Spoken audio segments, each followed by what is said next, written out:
Okay, good afternoon, guys. Hope everyone is well. Good morning, Karina. Daryl, how you doing? Jan, how you doing, Paul?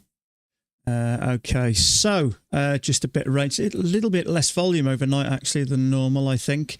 I haven't downloaded that yet, Jan. I've only just unlocked my SIM account. I haven't been able to trade a SIM because I've got it locked up as part of my Guardian Angel trader, so I've only just unlocked that.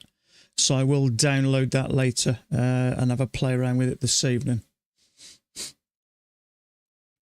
Exponential, how you doing, bud? Okay, so yeah, just more or less rangy. So just looking at this, we've got a channel up with a break, push up, first attempt at a new high. So you'll notice I've had some payments. Now I was going to wait till the end of the month, but I've kind of had 3 accounts that have hit payment level, so I thought I'd take $500 from each, and there's my email, 1 this morning and 2 yesterday, all for $500. Just 3 of my accounts. I've just hit that $2,600, so I thought while they're there I might as well just take them. Thanks, Karina.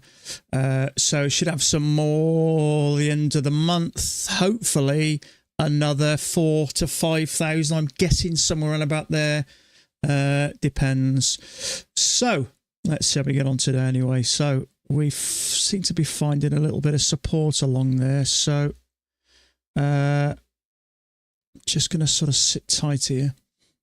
Thanks, Jan, I appreciate that. So good start to the year anyway. So obviously there's a chunk of mine which is still quite low, but another couple of trade away will get me to the 26, and I've got quite a few around the 1,700 to 1,500 range. I've got 2 of them around about 3,500. One of them 3,000, 2, 3,500, and so on. So they're okay actually. 1% of earners. It's probably not that much, is it? What is it? Top 1%? I bet it's no more than about 150,000 in the UK, is it? So let's just have a little look at this. So I can't trade for about 1 more minute. I'm going to pop that there because bounce, bounce, bounce, retest, bounce. It's hard to know whether it's hard to know what we're doing here at the moment. Hey Speedy, how you doing, buddy? So London probably stalks the figure. Yeah, it probably does, doesn't it? I think our average wage in the UK is about 33,000. I think if you get above 100,000, you're in the top 2% earners in the country, I think. But yeah, that's, you know, obviously divided over channel with a break. Okay, let me just check. We've got no news coming up. Let me just check my accounts are open. Order submitted. 2, 3, 4, 5, 6, 7, 8, 9, 10, 11, 12, 13, 14, 15, 16, 17, 18. Is that right?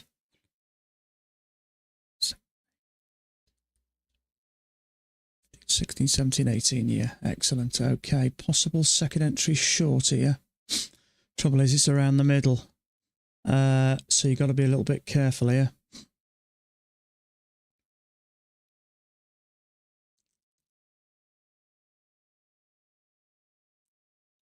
Okay, so everything's working as it should be. Order cancelled.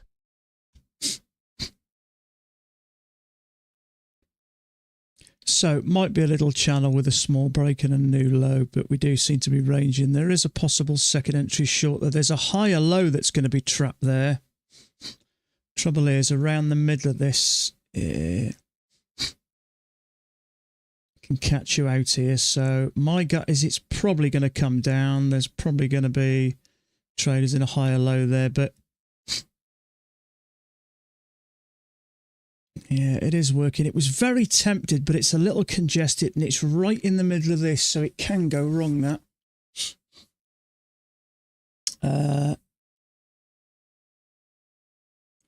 So you just have to be a little bit careful there. It clearly worked for 3 points. I had an instinct it was more likely going to come down because we got a push off. We got a higher low there, which is triggered. And then we got that bearish buy. You took it. Yeah, I don't think it was a terrible trade at all. Trouble is, I've been caught out around the middle of there. Sometimes you just don't know. We have sort of come off the bottom, so you don't know whether it's going to trigger you and push up. You're free for the day. You're done, are you? Good on you, mate. Good on you. So yeah, it can go wrong there. It didn't look very good on my other chart. Yeah, it's hard to know what's going on here. Yeah, it was a second entry short. We got a channel. The only issue we have, we got a channel there with maybe a small break and a new low. So I just wanted to be a little bit careful.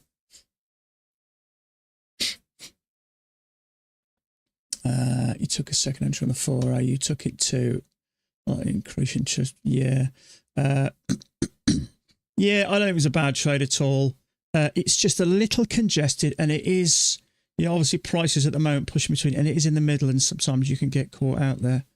But we'll see.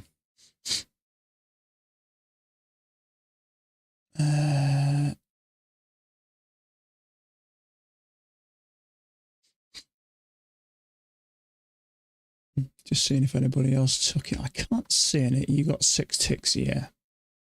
You've been in and out of that quick, won't you?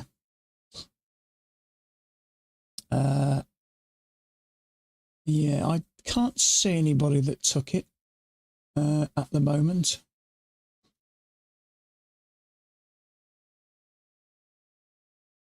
Someone said, I think it might be in the middle of the range. Yeah, it is a little bit, but it always makes a difference for me if there's a higher low there that's triggered. It's kind of a target where there's likely to be liquidity there. So channel down, one attempt to push higher, second attempt to push higher.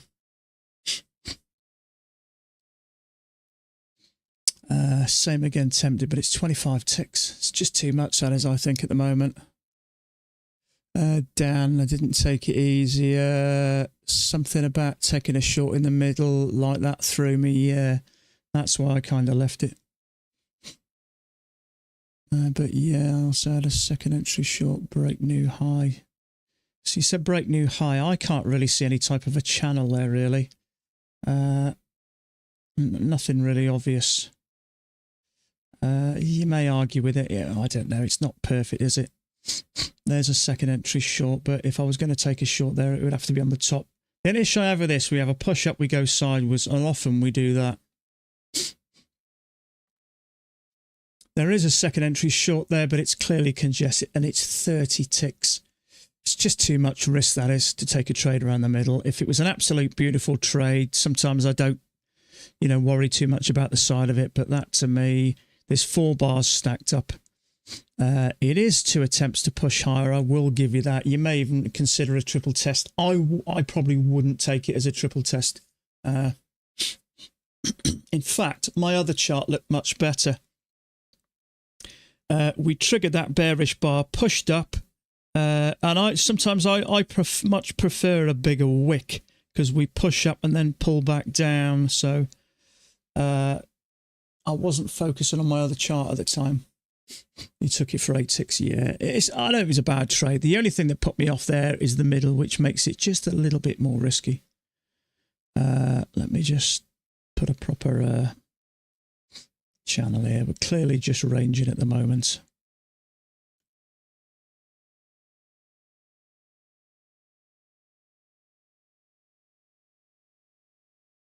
Somewhere around about there.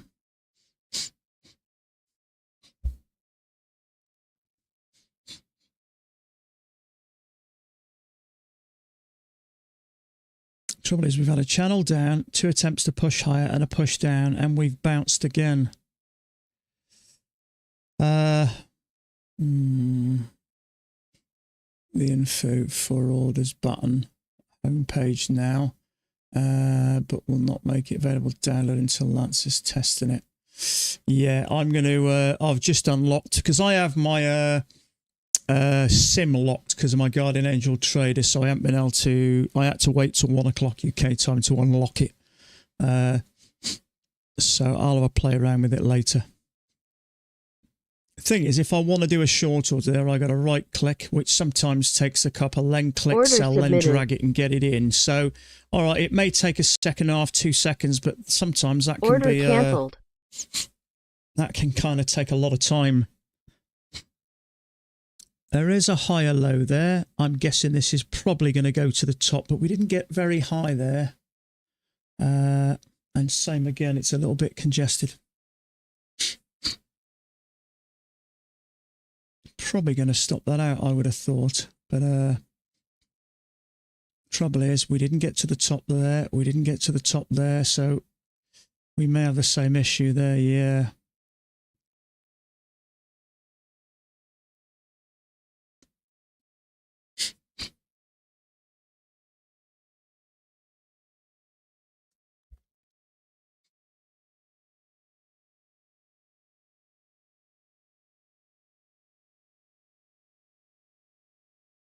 I wouldn't go short here, just in case.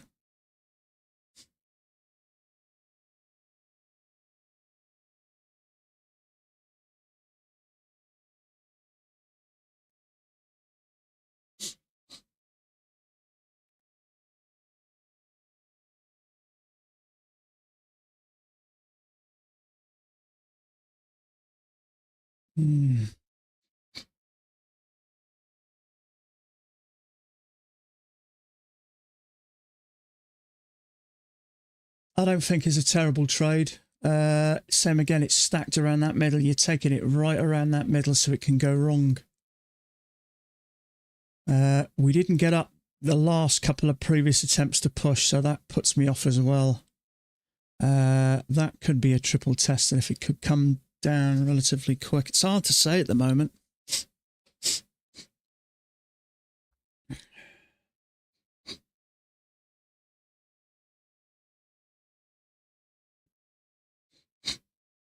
One, two, three.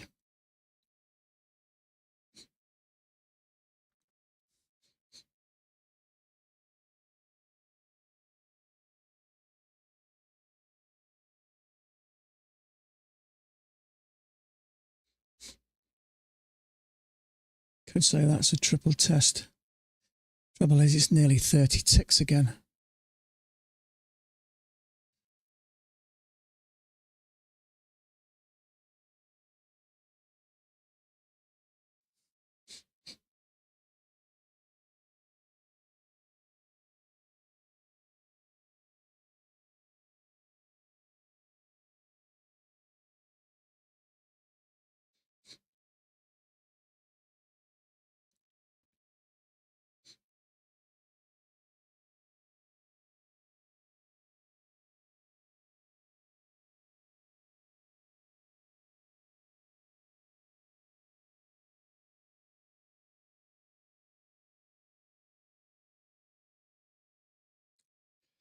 Yeah, it is. It's so easy to get trapped here.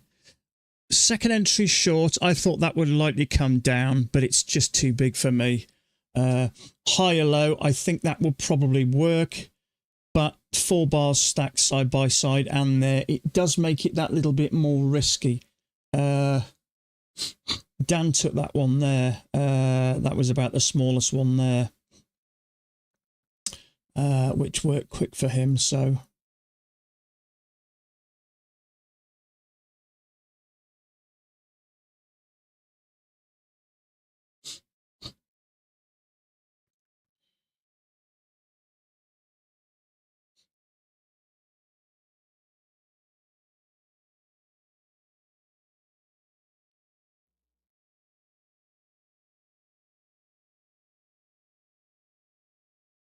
Second entry short there. Bar's no good. Looks better on the other chart. It's very tempting.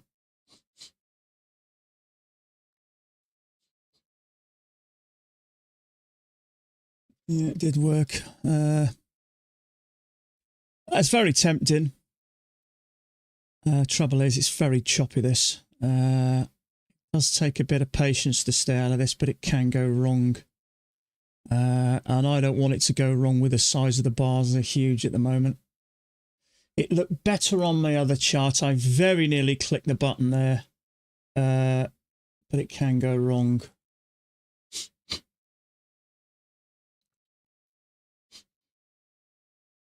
Now, if this is tight, there's a small break there, which means we may get a small one here.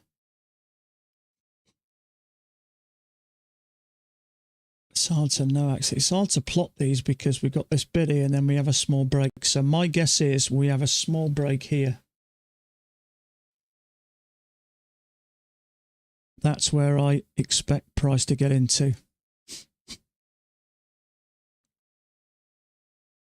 And to close outside as well.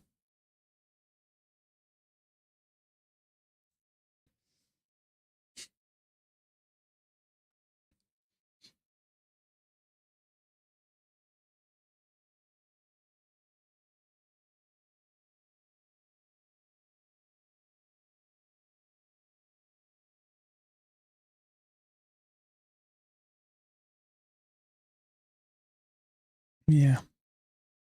Okay, small break there. We often get one this way, so it's done what I expected. So let's get rid of this. Let's see what happens now. Trouble is, it's hitting the top and bottom, but that could change quickly. It's hard to trade this stuff. In fact, in all honesty, that was a second entry short which worked. That was a triple test which worked. That was a higher low which worked. That was two clear legs up which worked. So although it's choppy, these bars are working. Now, the trouble is, my experience of trading choppiness like this is there's so many traps. And in fact, there's actually not been any at all, really, that I can see. So now and again, these will just work. But guaranteed, when I decide to take them, that's when things go wrong. But that 1, 2, 3 or 1, 2, 3 triple test, I think that was probably worth the trade. Having said that, the issue I have with that is we've got to break out the top here, so we may have a measured leg and break out the bottom there. So that's the issue I have with doing that. Your spot trades work exactly right, yeah. Now, what I will say is if the ATR had been around 3, I would have had a go at some of these. I'd have had a go at that one, I think. Maybe the higher low. No, that was the one possibly. So that one would have worked as well. Channel down, second entry short. We've tried a few times to get up there. So it's just the fact that 1, it's choppy. Yes. 2, there are setups, but the choppiness can just make them more dangerous. But if the ATR was around about 3 or less, I think they would be worth it.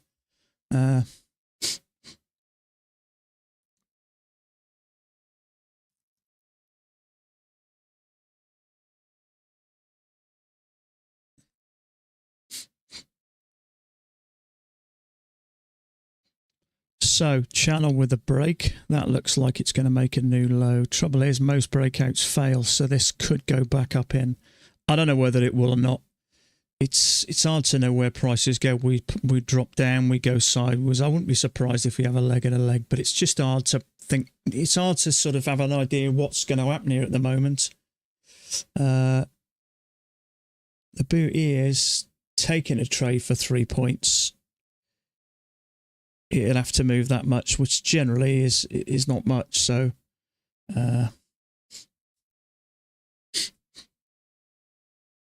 so a good reason not to jump in there. All of a sudden it turns over. That's what I mean. Sometimes these breaks fail.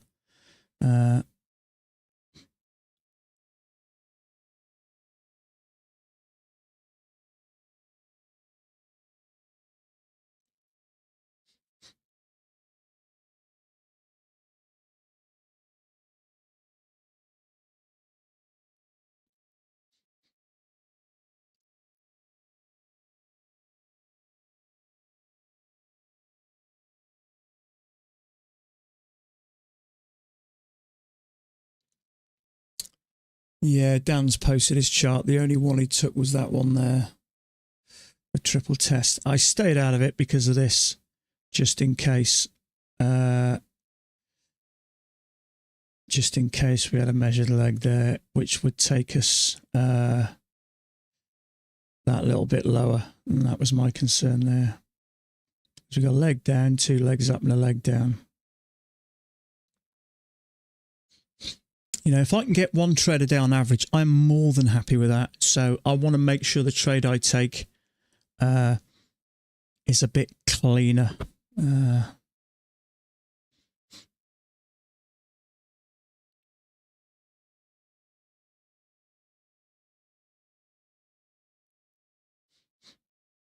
Let's have a little look here. Yeah, it's just whipping up and down, isn't it?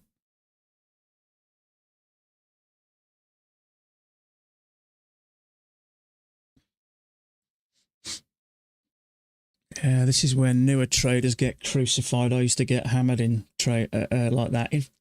Having said that, a lot of them worked. If we shorted there, or went long there, or there, or there, they all work, fortunately. But usually these are the areas that really crucify you if you know what you're doing.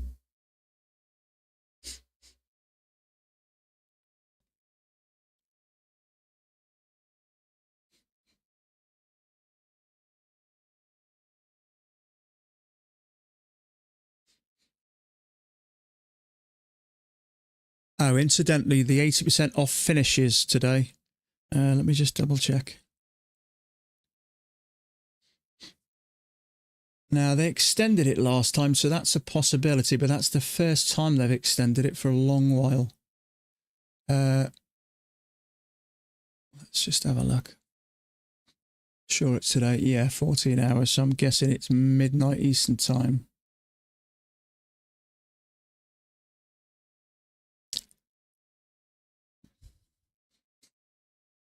Did you watch Mac's video yesterday, trading day? Yeah, he did. Yeah, I did watch it. Yeah, wasn't an easy trading day. No, to be honest with you, mate, if I showed you a chart at the end of the day, I guarantee you'd find me a bunch of trades. But in real time, it's a completely different story. You know, you go short there because you know it worked. You go long there because you know it worked. Second entry short there, channel down. You short because you know it worked. Failure there, second entry long because you know it worked, but it's a little bit choppy there. So two pushes up. I mean, you wouldn't necessarily take that one, but it did work if you wanted to. Maybe a failure here, second entry short, triggered, trap, take that on the golfing. We know it worked. So I could spot 5 here already, at least. So it's easy when you just look at a chart. It's easy to read it.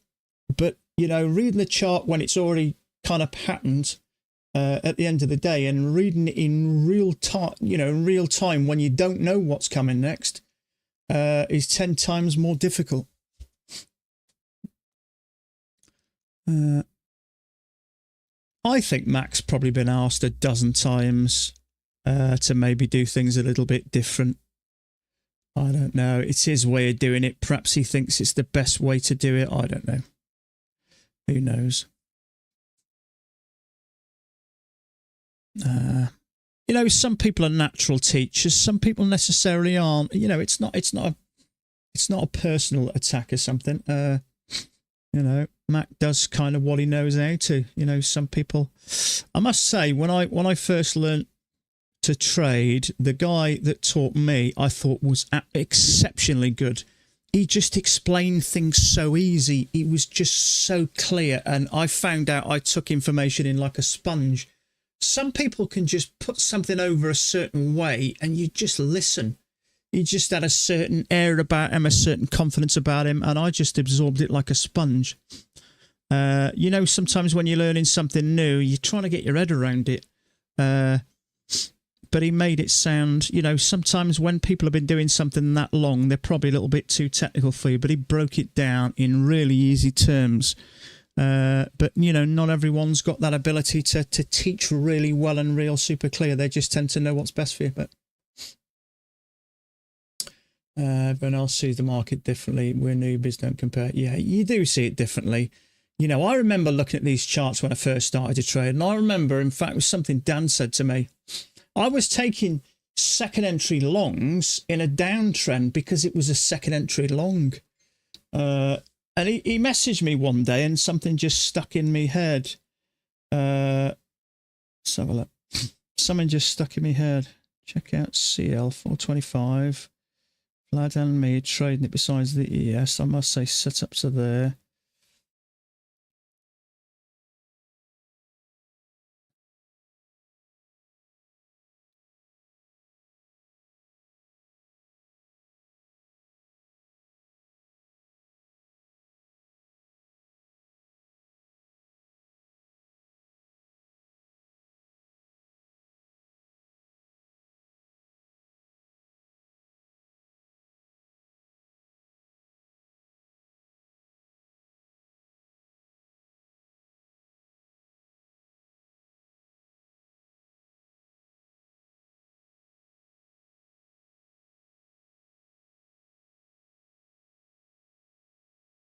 Okay.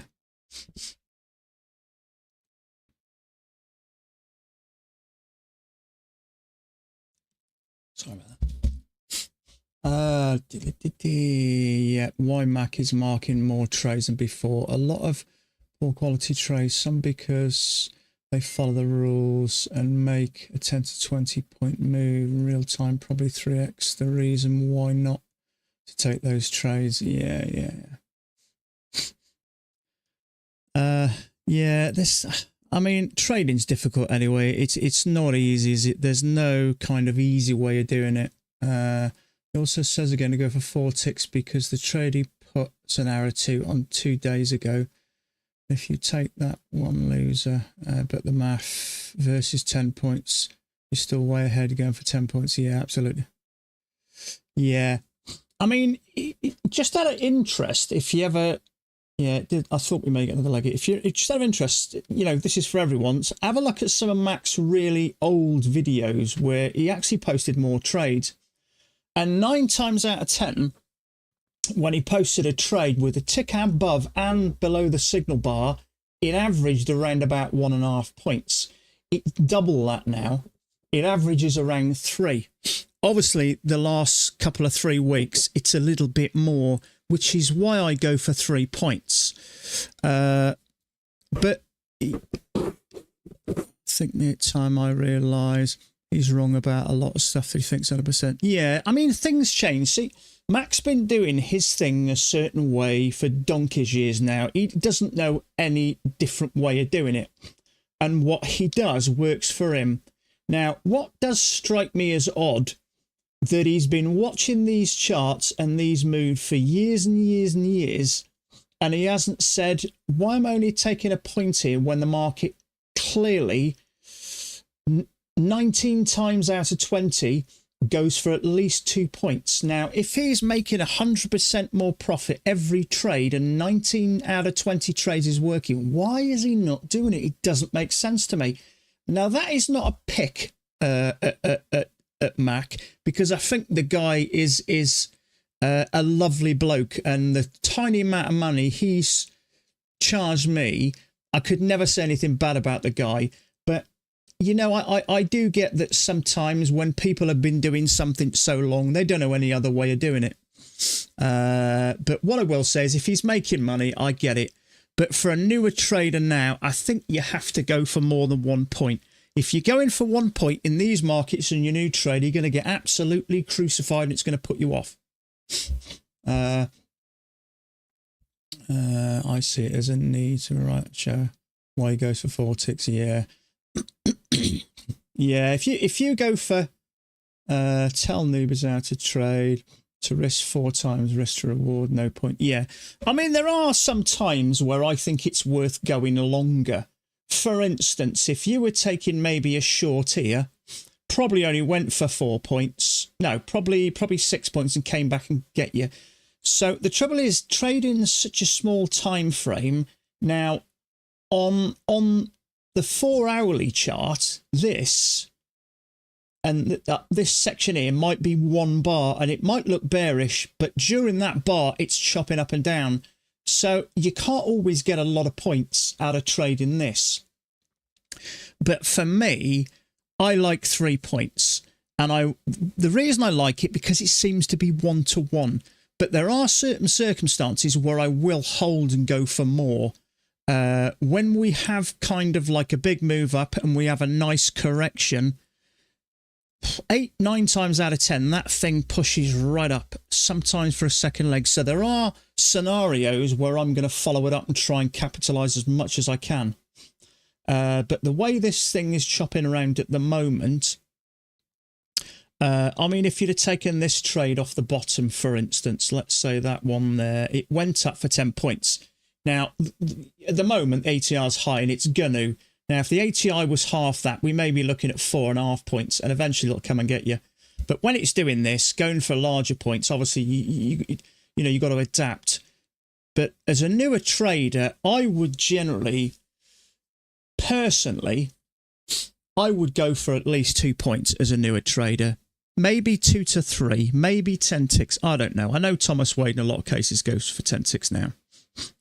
But I know when I started and I won 4 trades in a row and I was chuffed to bits with myself, and then I lost one and I ended up in the red.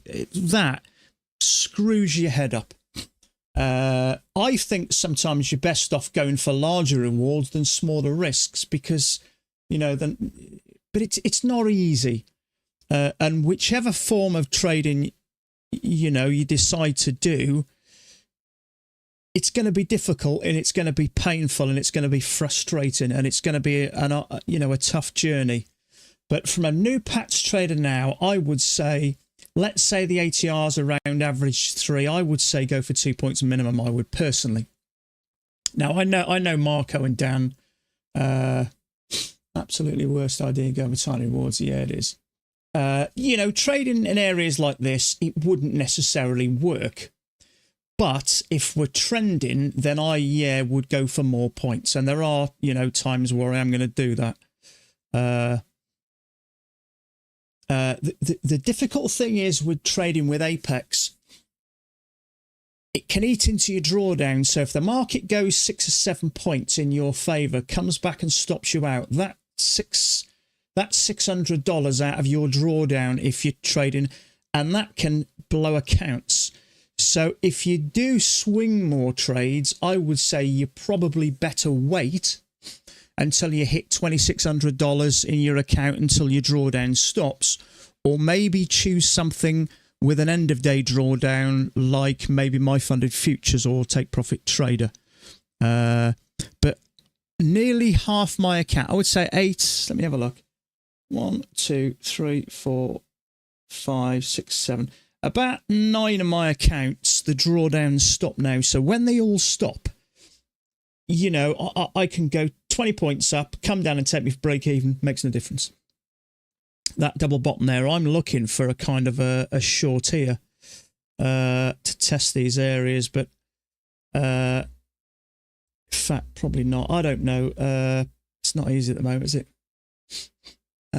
Trending days, you have to hold on as long as possible. Yeah, Mac also runs 5 contracts also. Yeah, see, I'd say Mac probably makes more money out of his runners, but for the life of me, I don't know why he hasn't moved up past the point. You know, but this strategy is for personal accounts, not founded. We need to adapt. Yeah, not for Yeah, it's not straightforward. You have to one money is made from the runners. Yeah. I mean, he'd be a good chart reader. He'll have a fair idea where these are going. But the trouble is, in fact, actually, Matt came out and said this, didn't he? Maybe 3 or 4 months ago, and I'd never heard him say that before. If you can only go for 1 or 2 contracts, you need to go for more points because the numbers don't work.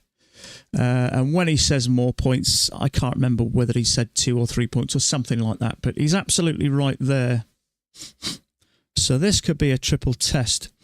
The trouble is, we have broken the overnight lows there, and we have pushed up twice. So I wouldn't, I was going to say I wouldn't take anything here. You've got to give this a bit of space. Raw would be suppose if it goes up 550 level. We never know what Trump's going to say. Yeah. I don't know. I don't know his agenda, but in the face of things, it's not looking good. He's not looking good, is he? I was watching some reporter ripping him apart. is it CNBC something? I don't know. Saying he's, if any other prime minister had said some of the things, they'd end up in a mental institution. I don't know what he's saying. Maybe he's got an end game. I don't know. But what I do know is starting to devalue the dollar. I know that because when I take a payment, it's not as much as it was. So I've always been kind of hoping the dollar comes in line with the pound. I remember when you got $2 for a pound. I think it's about 129. It was 123 not so long ago. So if the dollar gets devalued anymore, it's going to make my earnings go down a little bit. Today he said 200% tariffs on Europe. Christ, I don't know why he's doing all this. Yeah, I don't know.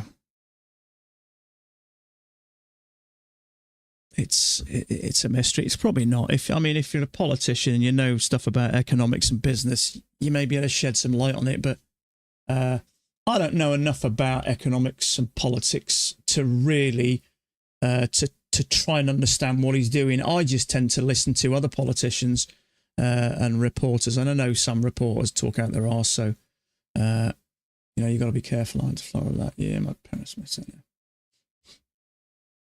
Yeah, it was, wasn't it? It was $2 the pound. I think it's 129 now, thereabouts. But it's kind of been averaging around about the 123 to 125. So if I get $2,000, I'll be getting over 600 pounds. So let's just have a look, actually. So if I got $2,000 now, 2,000 US to pounds. Yeah, so I've been kind of averaging £1,600. So that's dropped by kind of £55. So it's definitely coming down. But yeah, I hope he has got an agenda. He must have. But yeah, I mean, I'd love it to come in line with it. Pound, dollar. That'd be lovely. Okay, so there's a little bit of bounce in here. We've had two legs up. I don't know whether there is any type of... We certainly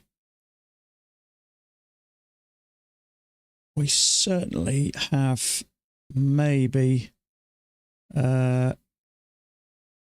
it's a bit early, really, but it is slightly, each one of these highs are progressively lower, which has given me that impression we're kind of dropping to a degree, but it's not enough, really, is it?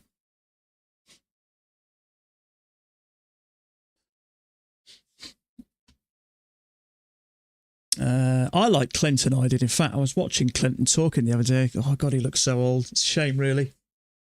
I like Clinton. I saw him talk maybe 10 or 15 years ago at, I think it was a Conservative Party conference in, I think it was in Brighton in the UK. And he sounded really good. I really liked how he came over. Obama I liked as well. I liked Obama. I thought he was a nice guy. I liked his wife as well, actually. Hillary, not so much of a fan, but I don't know. I don't talk too much about politics because I know people. My wife's got a friend. You don't want to get into a conversation with politics with her. Some people get very passionate about it, so I tend to avoid it to a degree.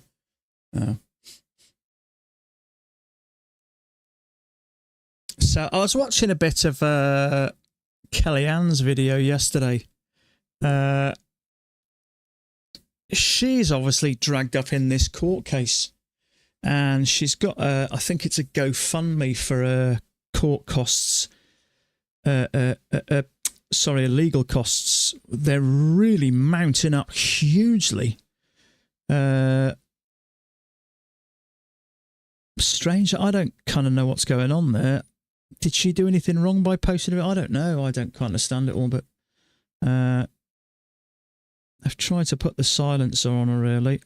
The trouble is with Kelly, she tends to, she kind of gets involved. I tend to stay out of it, but She kind of gets involved a bit, and sometimes it can come back and backfire. Yeah, but she's. Did I see a bill for 20,000 or something like that in legal fees? Your Ninja Trader isn't opening. Just try shut it down, bud. Just try shut it down and reboot it. Sometimes that helps. Anybody else having that issue? From time to time, occasionally it won't open, but I usually just shut it down and reboot it, and hopefully that'll help. It's with Apex, yeah. They're in a court battle with their ex, one of their ex. What was he? He was their software guy, I think.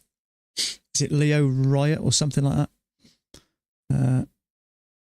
And she's involved in that somehow. I don't quite know. You had issues with Trader account now. Restart it, yeah.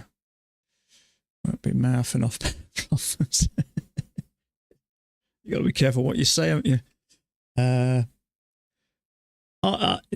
don't know. She was going on about arguments with a few of the other streamers and stuff. I just tend to keep my head down.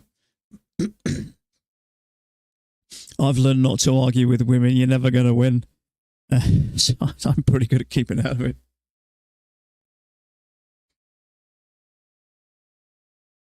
What's going on here? Is this going to come down? I wouldn't be surprised. We've definitely got a bearish feel, haven't we? So I'm not really even a fan of that channel. Always creating fights, drama with someone else's Discord. Yeah, she is. Some people just can't help themselves by getting into stuff with her, can you?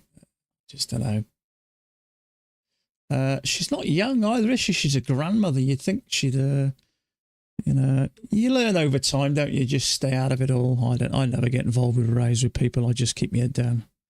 I just like a peaceful life. So I'm not sure about that. I don't like how that midline fits. You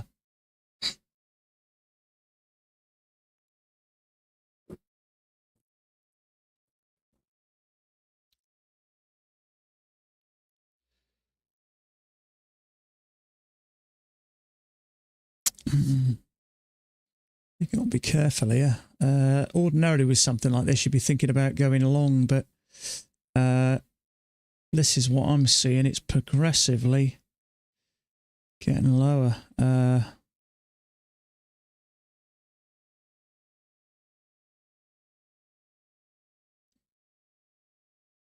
So Thomas Wade's got it like that. Excuse me. I'm guessing Dan probably won't. You took a triple test short there. Yeah, I'm not sure about this. It's a little bit, yeah, you can argue it's a triple test. It's a little bit wicky, isn't it?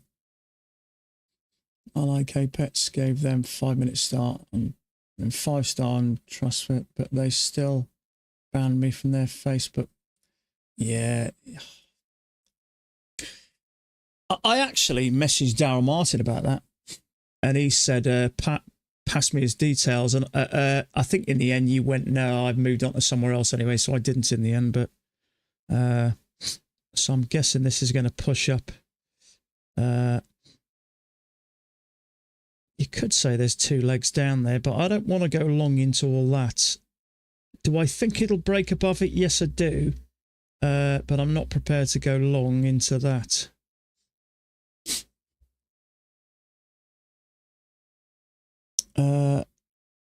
So yeah, it's a few stops there, I'm guessing. I don't know. I just don't know what's going on here. So it did work.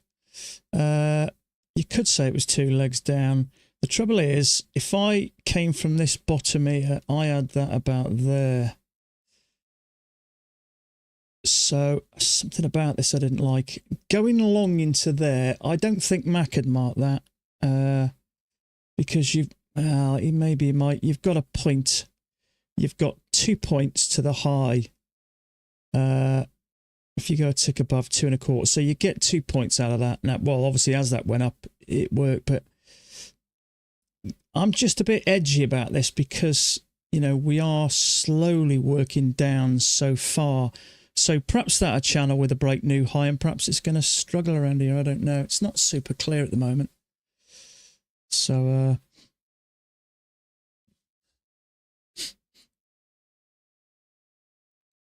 I noticed Patrick was interviewing the CEO from Take Profit Trader. He didn't come over that bad, actually. He didn't come over that. But apparently, a Canadian futures trader, I know he's not a fan of Kelly's, apparently he was offered a 7-figure deal with I can't remember what it was now, some prop firm. 7-figure deal. Why not? If there's any prop firms out there, I'll take 6 figures. I'll do whatever you want for 6 figures. 7-figure deal. That's big money, isn't it? Yeah, I'll stream here in a dress with my funded futures over it if that's what you want. If you pay me 6 figures, I don't care. I'm not proud. I don't mind for 6 figures. I'd sit here with a nappy and suck a dummy. Show me the money. Yeah, look. The amount of money these prop firms are making, it is apt. You're absolutely right, Daryl. It's ridiculous, isn't it? It's shocking, really, how much money's around there, isn't it? I'd love to get my hands on a chunk of it. Would I sell my soul? Damn right I would. I wouldn't stitch anybody up. But no, I wouldn't stitch anybody up. I wouldn't lie to people. I wouldn't tell them something's good if I didn't think it was.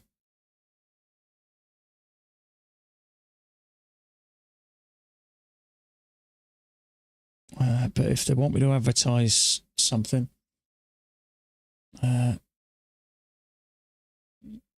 6 figures, I'm your man. I'm small fish, really. I'm not really a YouTuber as such. I just stream. I never make videos. Can't be doing with all that.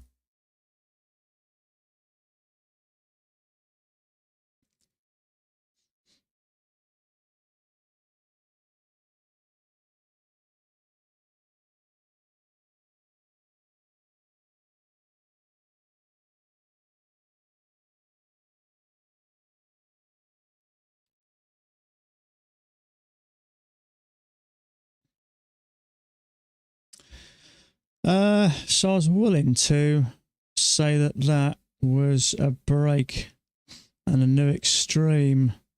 I'm going to leave that there just for a minute because we're up to this midline now.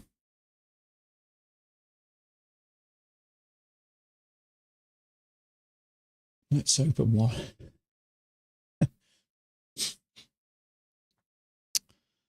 It's definitely money in prop firms, isn't there? I don't know how people do it. They must be complicated. They must cost you a ton of money. Apparently the guy, I mean, I don't know much about hockey, but apparently the guy, was he a professional hockey player? The guy that the CEO from a Take Profit Trade, I believe it was a hockey player. Hockey's not really big in this country. But I know Patrick Whelan. I was flicking through YouTube and I noticed he had that guy on. Then I saw the hat and the t-shirt. But yeah, I think he was a professional hockey player. Strictly rules. Is this continuing up? It may be.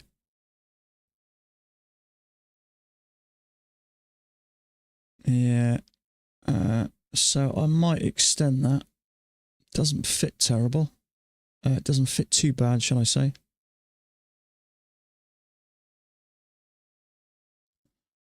Let's have a look, see who else has got that. Anybody else got that? Or have they got the break? Yeah, see, Dan has got this. I had a feeling he may do.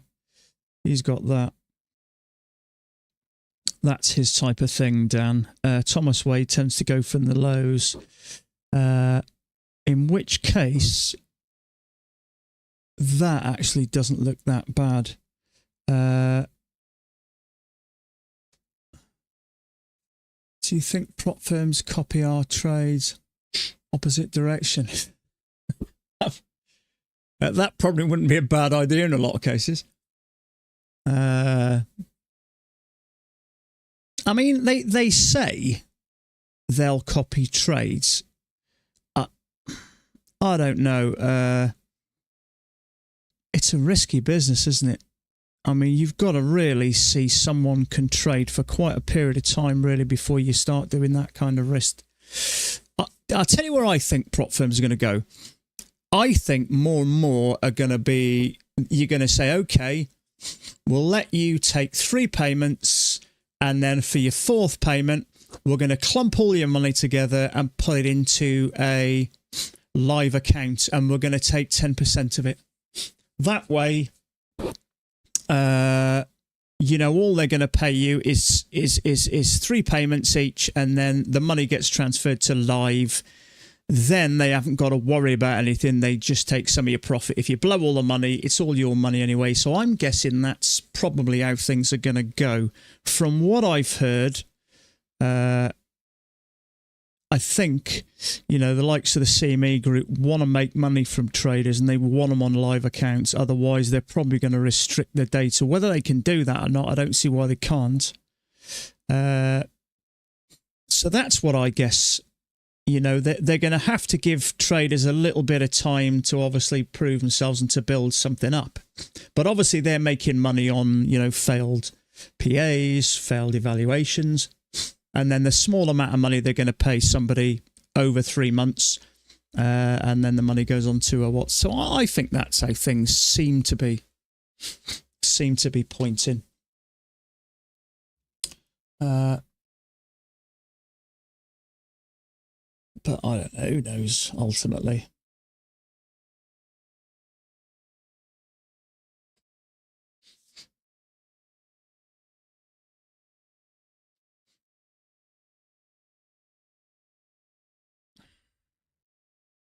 Missed something. Yeah.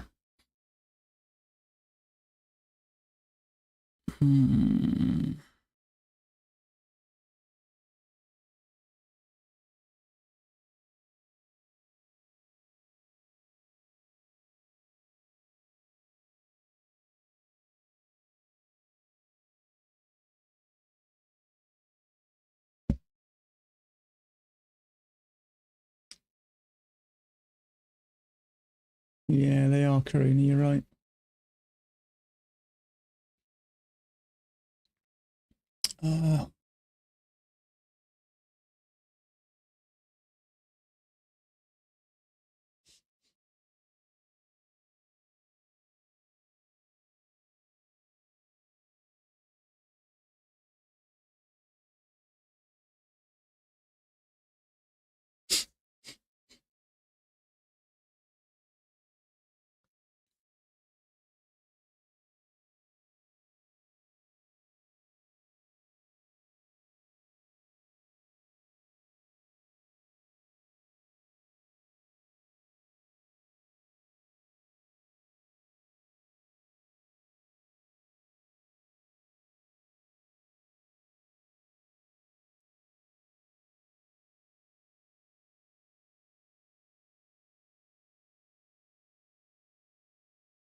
Okay, I've just had a comment there.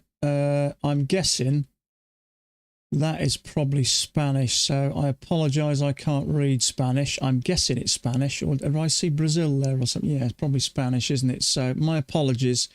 Is it Vincius? Vinicus? So my apologies, I can't read that, bud. Oh, it's Portuguese, my mistake. I just knew it wasn't English.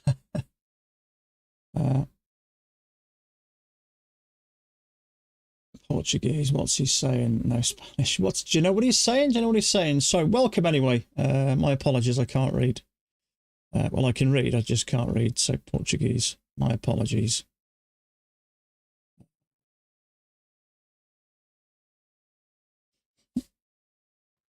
So we're up to the open. What's going on here? So we've had a break, bunch of pushes up. Marco's just messaged me. and say he looks at the CL as well.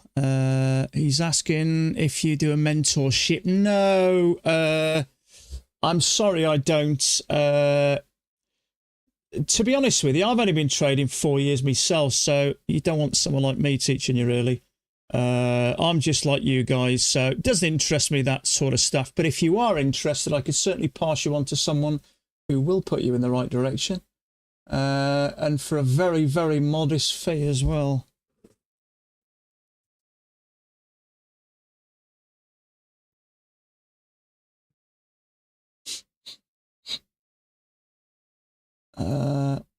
priceactiontradingsystem.com. No, that's not the one. I'm just going to find somebody for you. Where are you, Mac? Where are you? Price action trading. There we go.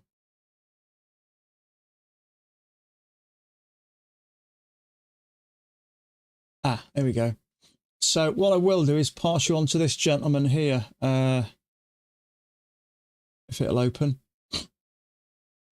Okay, so if you're looking for some sort of mentorship, you won't go far wrong here. He charges $125 per year, which is an absolute steal in my opinion. So priceactiontradingsystem.com. If you want to feel for who he is, he has a YouTube channel. He's been putting videos for, let's have a look. He's been putting videos there for the last 13 years. Where is he? Where is he?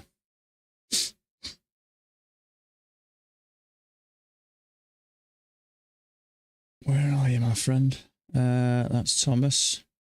Pat's this guy here. So that's the guy there. If you look at his videos and click oldest, he's got videos going back 13 years. So that's where I would point you if you want to learn to do this type of stuff. Will it go back now? So yeah, this guy there, priceactiontradingsystem.com. His name is Mac. So I can't speak Portuguese. I'm hoping you speak English and you understand what I'm saying. But that's it anyway. It's $125 per year. So you won't go far wrong there. Hope that helps.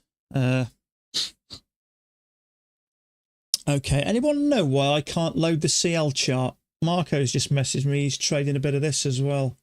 Why isn't this loading? Anyone have any idea?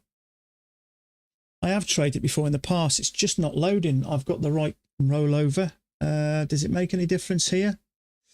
I don't think it does. It's under the CME, isn't it? I think.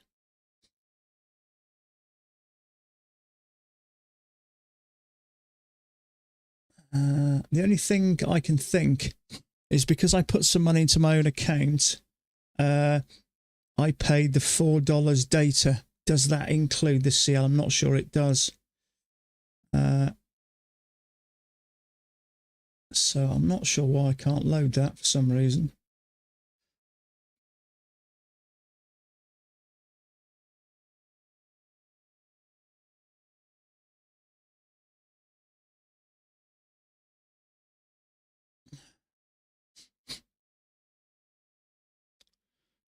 Very strange.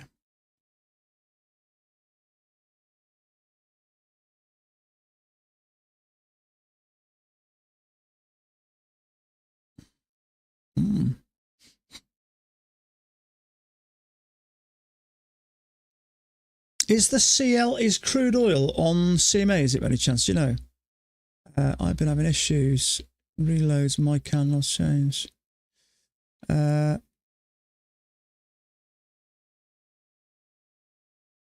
Strange, isn't it? Is it still part of the CME group, is it? It's just not loading at all. Very strange. I'll have to have a look at that later. It's on 425, is it? We're not on 4. Oh, it rolls over every month, doesn't it? Ah, I get. Yeah, of course it does. Let's have a look. Ah, loading. Fantastic. Of course, yeah, I forgot it rolls over every month, doesn't it?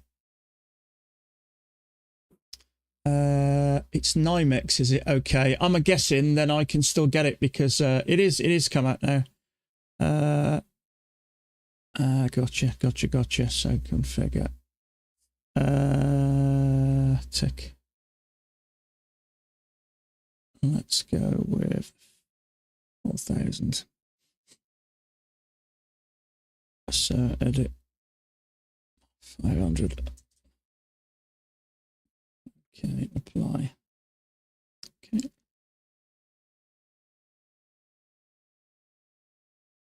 Sorted. Yeah, thanks for telling me that. I appreciate that.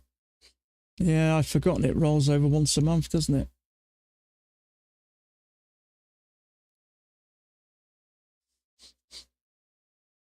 Okay, so this to me now looks like we're coming down very fast. Inch trader is not. Wait for the. Okay.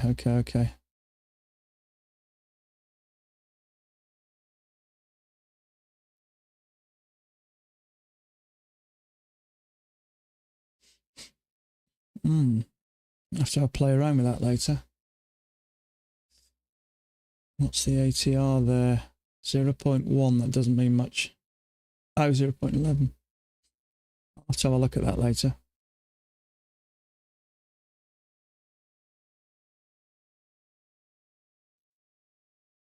Okay, let me just check there isn't a bigger channel here. If there is, we've already had a break in a new extreme. So, no, we haven't. Tough one, that is. I don't see how you can ignore that.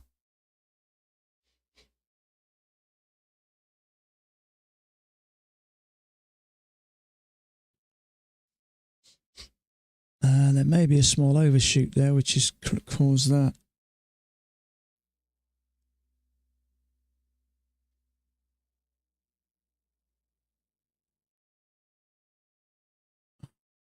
I'm going to have a look at that CL later.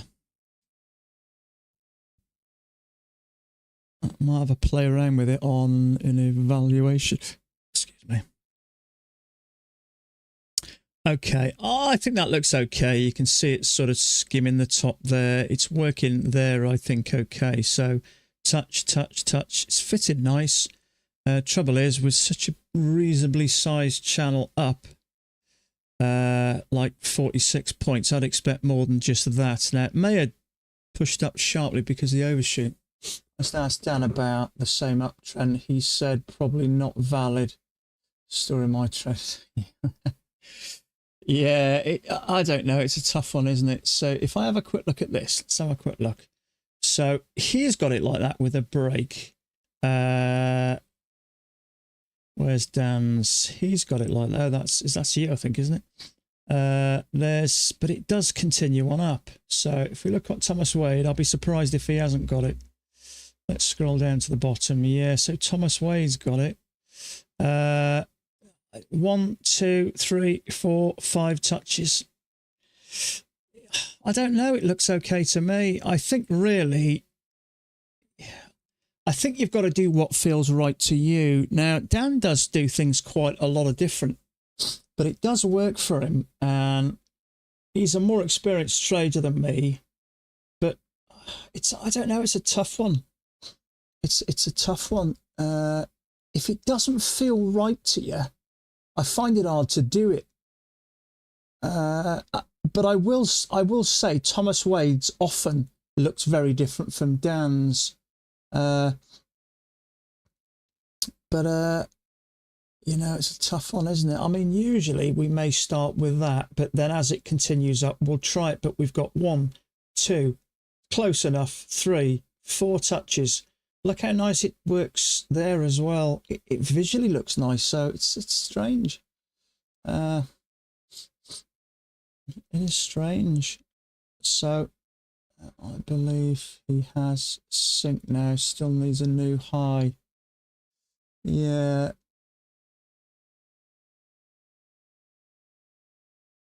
So many people got this, but he is an experienced trader. Spike and channel.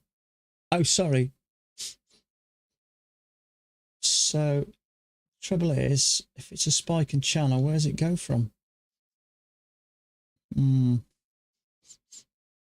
Let's see what happens here anyway. As I say, with that move up, I'd expect more than just that, and then a push up, I'd expect a couple of legs. But you have got to be careful because I don't know, to be honest with you, it's not easy.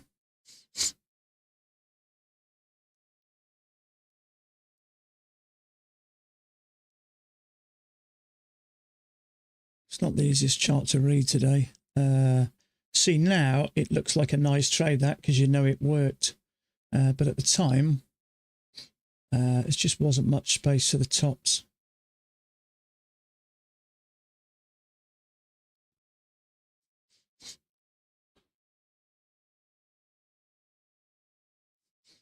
So just in case this thing is coming down, I'm not getting involved in a long there. Because if I have got this channel right, we may already have made a new high. 200% tariffs, threats in Russia signaling no ceasefire. I'd see. I would market rally today. Yeah, exactly. Strange, isn't it? See, I read something earlier, or saw something on YouTube or someone on the news that he was going to talk about a ceasefire. You know, I don't know. I don't know.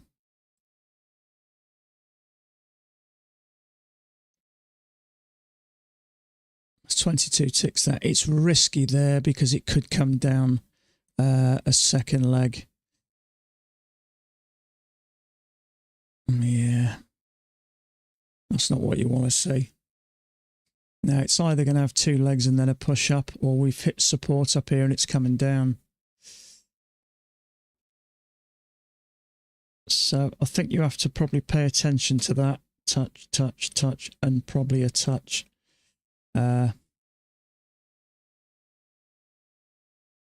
Let's see how far this thing goes.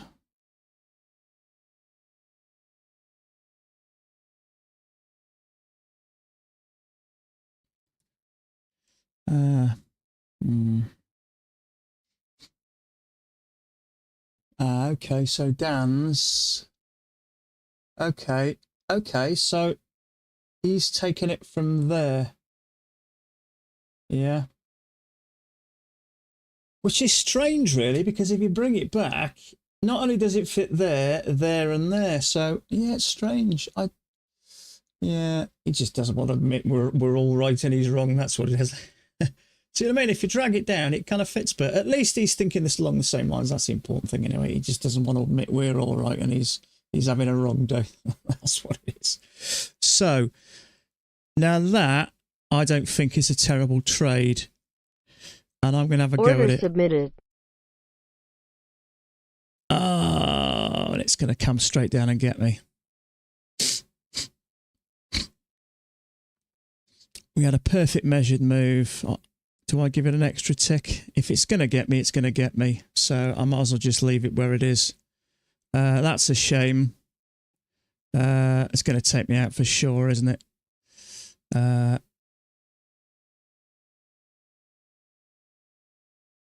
I actually really like that. Perfect measured leg. Little drop from the bottom. I don't know. Maybe we'll get lucky. We'll see. We'll see.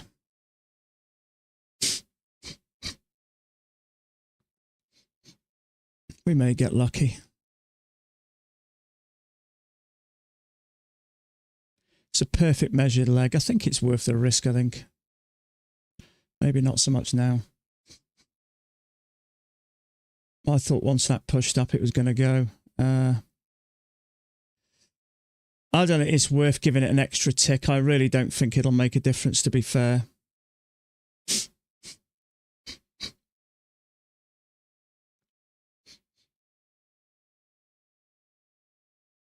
We got a little bit of luck here. The more it goes stationary, the more chance we got, I think. But it is stacking up a little bit.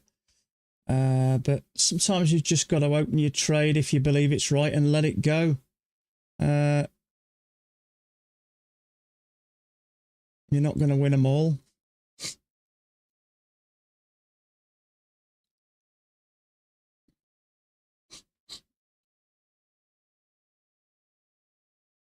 Order filled. Okay, it is what it is. It's not worth worrying about it. It's going to happen from time to time. An extra tick may have made a difference. I could have given it an extra tick, but I didn't think it would. It's just the way it is sometimes. So I've just got an order still showing. So let's just disconnect and reconnect. Probably should have waited for the higher low in hindsight, but the trouble is I see that type of correction working all the time. So I thought it was worth it.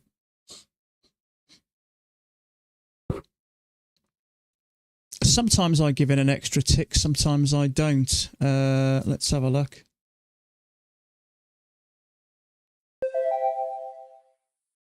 Let's see if the extra tick would have made a difference.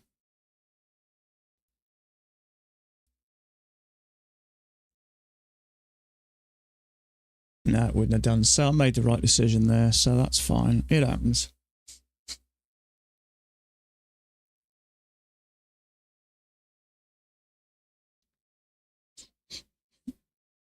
So, no issues with that. It happens. There's no point in worrying about it.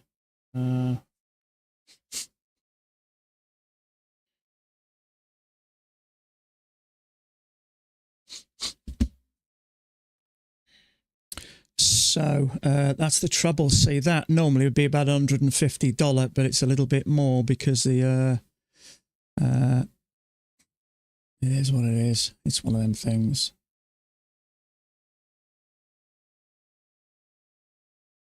I thought when it popped back up, it was going to go for a minute. I thought it was going to hold.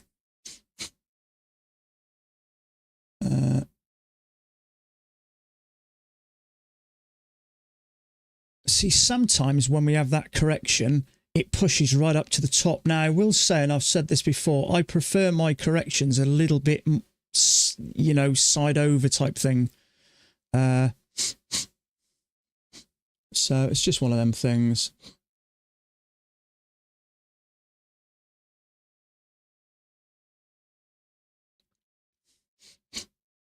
Now let's see if there's something moving down. There may well be.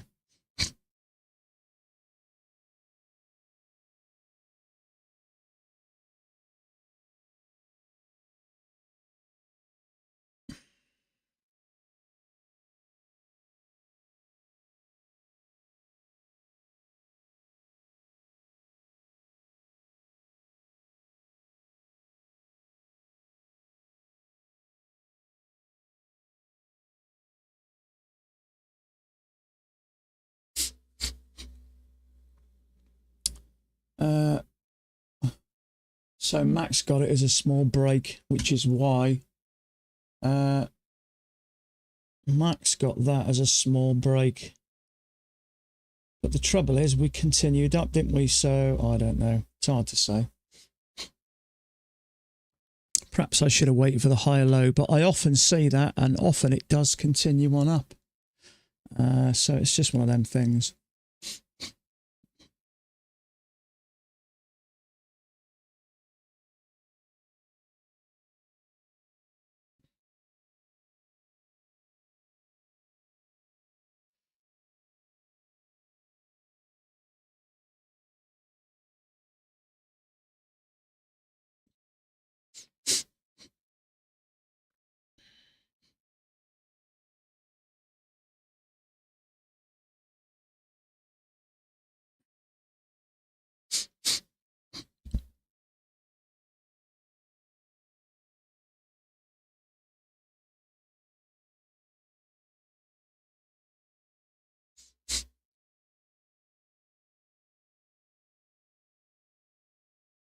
So this is pretty much just ranging at the moment.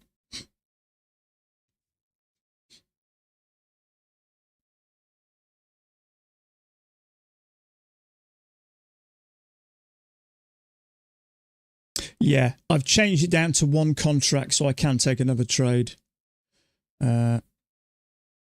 I'm going to leave it there, but it's a shame really, isn't it? But what I should have done there really is wait for the higher low, I think. If that had been side to side, but it looks fitting so nice. It fits perfect. I don't see how, you know, even Dan changed his mind in the end. but Max got it as a I'll show you Max chart. He's got it as a break here, but I don't know. It just goes to show how they can differ sometimes. But there you go. It's just one of them things, isn't it?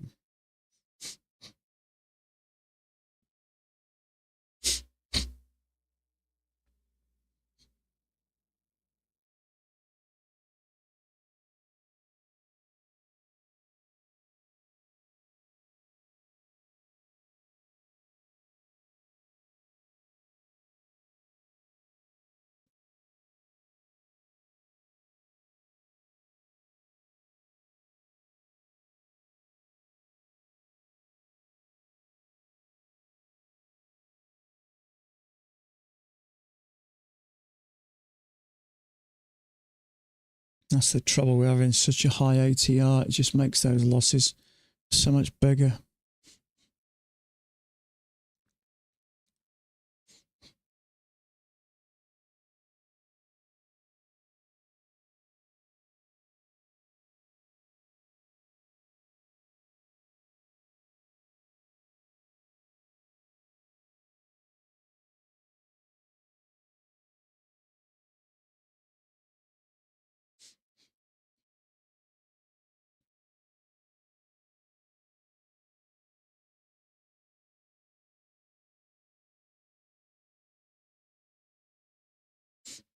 Second entry short up here would be nice.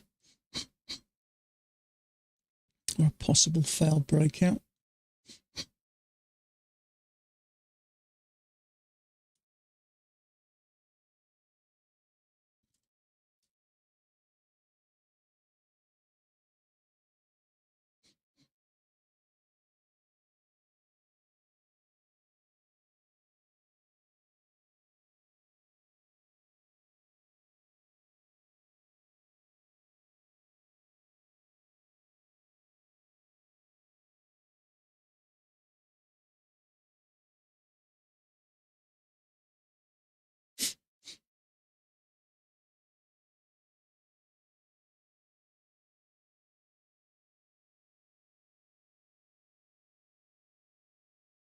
Looks like we're a strong support. Look left.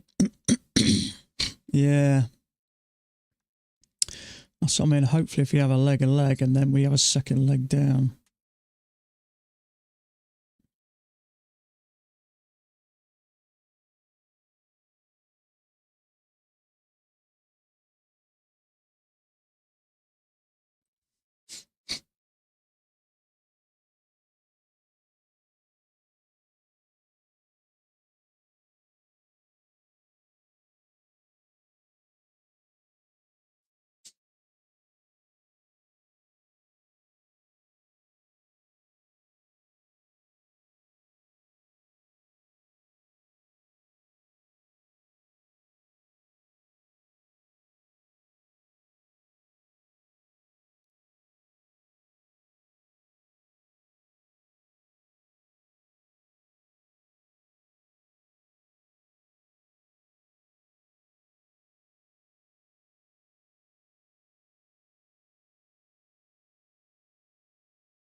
Okay, I'm just going to take a quick bathroom break. Won't be a second.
Yeah, it's too much. It's the corrections I like are when they're further apart like that. I should have left that. Was a mistake, that was. Oh,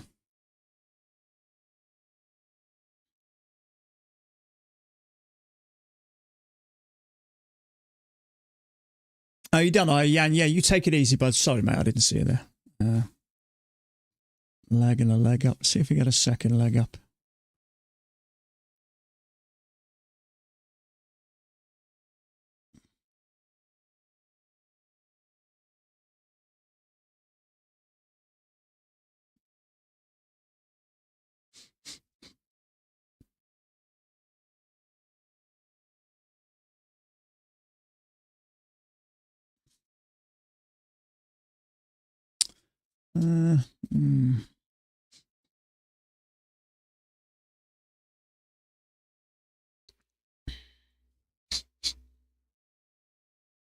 See if we get a triple test here. We'll see. Yeah, we have got some support there. It just may take a little bit more of a run up to get through.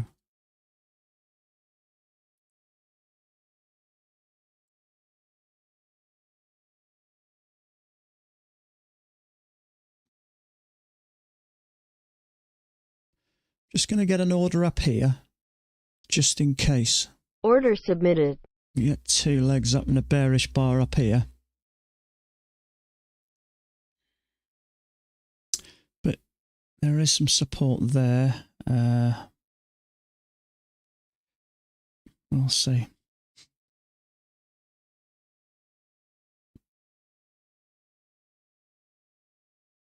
I see Penguin take trades, even if we've broken by a couple of ticks.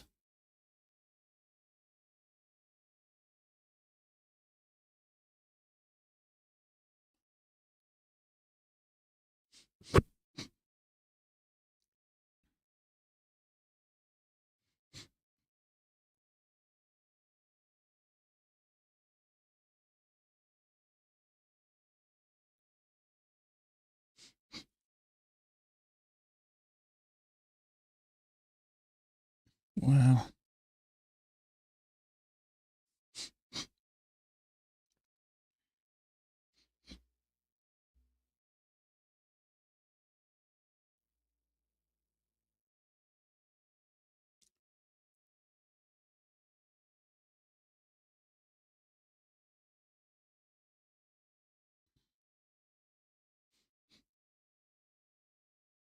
Order canceled.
support along there as well, which it's struggled to get through.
So we've got a channel break new high. Let's see what happens here.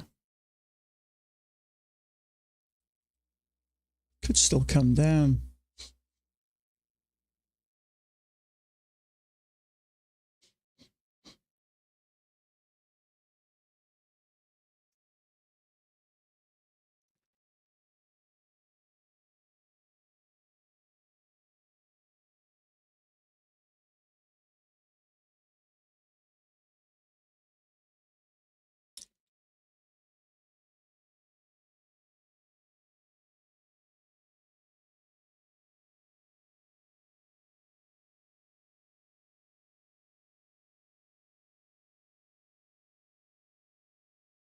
Yesterday's.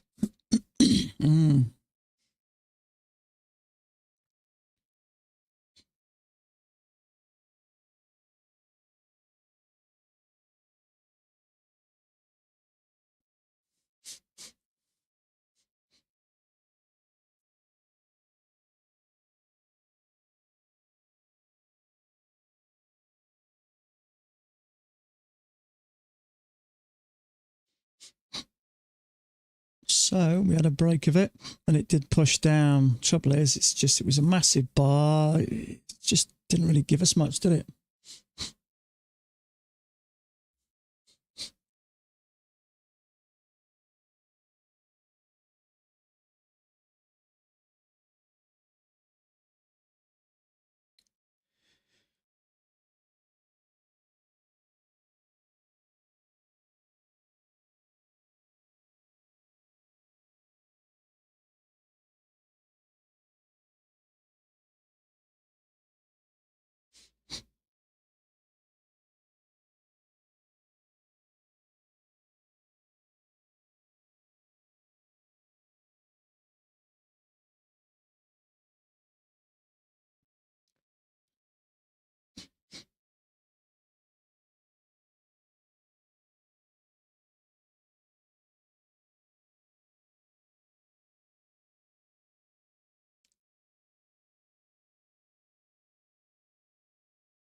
Breakout pullback maybe.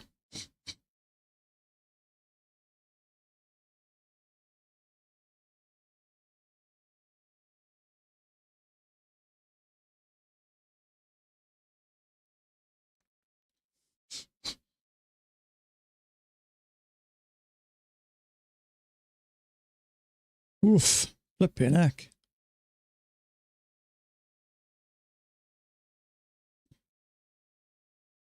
Didn't expect that.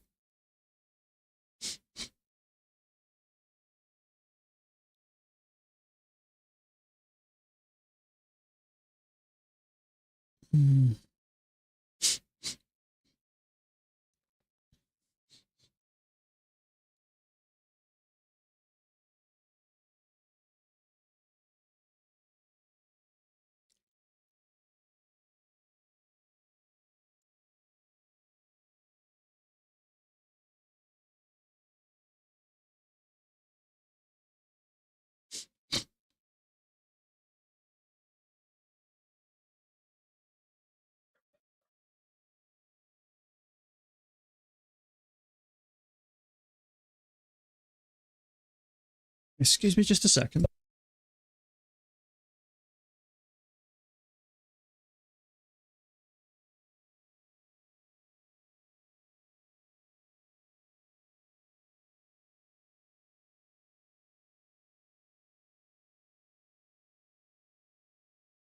Okay, sorry about that.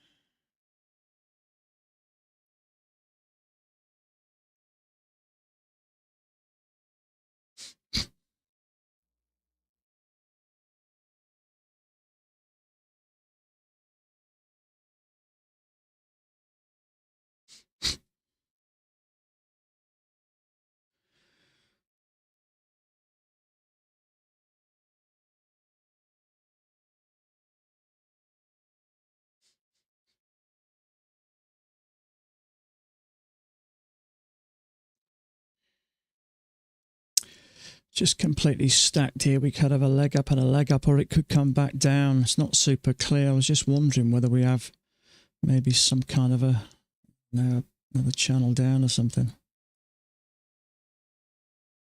No, don't like it.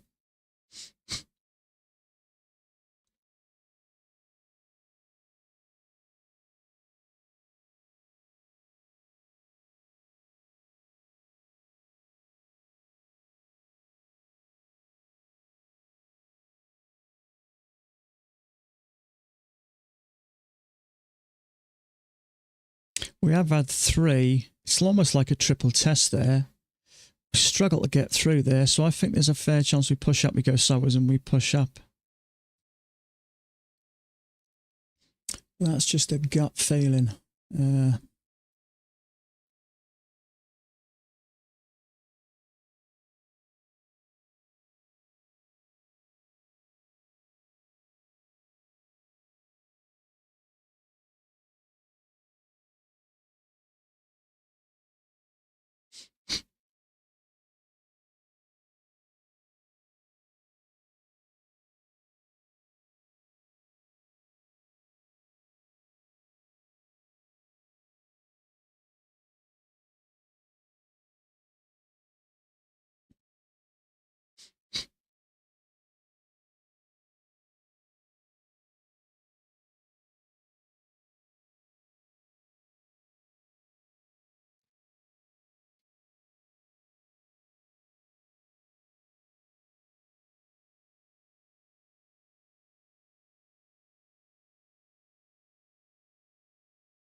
So there is a lower high there.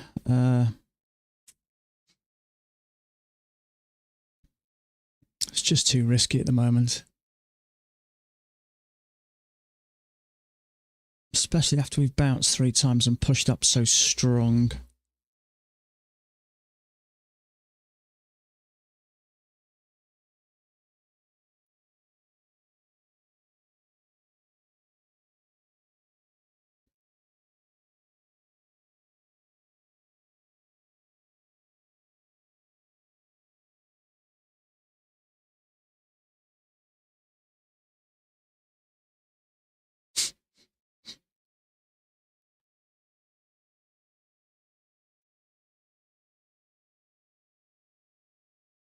I mean, this just could be a break. We'll do one attempt to go higher, second attempt. So I think leg and a leg is going to get us up here.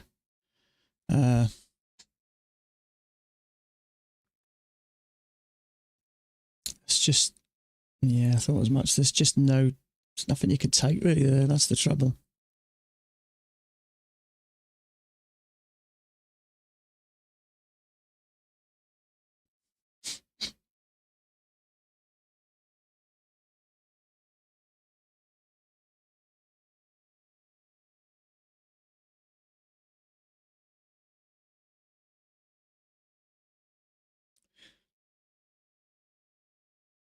It's very tempting.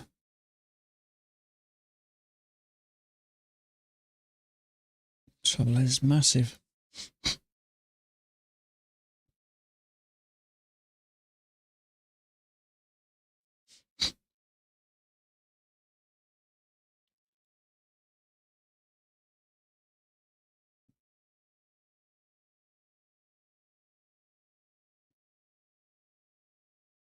Push up sideways. It could trigger that big bearish bar and then push up.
It looked like it was struggling to get up, to be fair, but it's just, trouble is a lot of times we'll push up, go sideways and push up.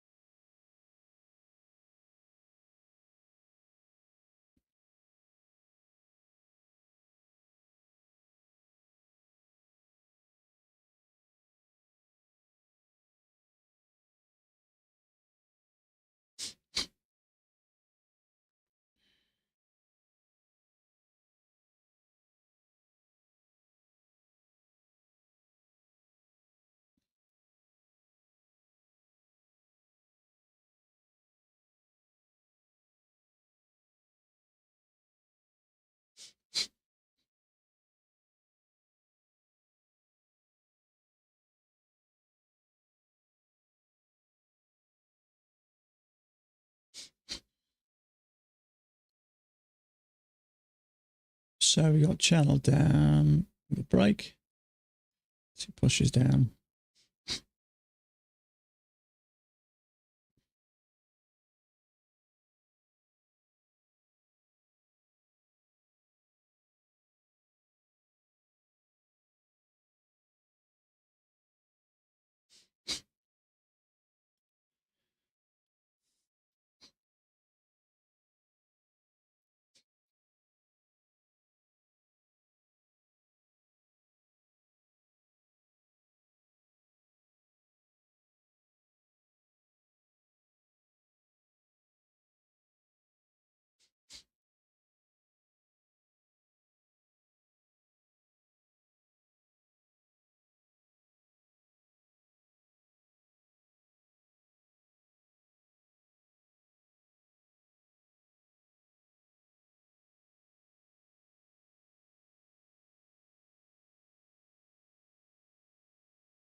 You think you could be a larger spike in a channel down? It's possible. I've tried it.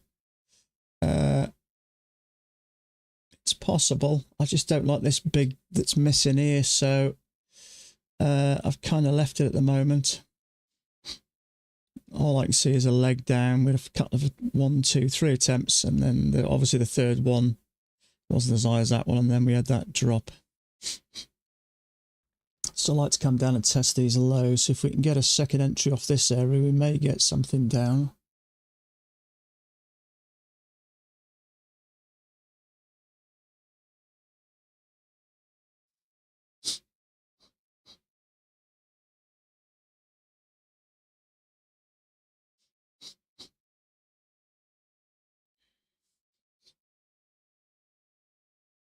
Can't take that. It's floating in the middle of bloody nowhere.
It's gone so slow in it.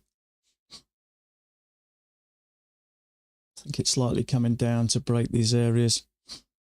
We had that little break. You can't say let's float the middle of nowhere. Just because it worked doesn't mean it's a good trade. Sometimes it'll just trigger that, come up to the EMA, test this bottom. I was looking for a couple of legs up there and a second entry short to ride it down. Okay, I'm just going to take a quick 5-minute break. I'm going to go and make a drink, and I will be back in about 3 to 5 minutes.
Okay, that's back. There we go.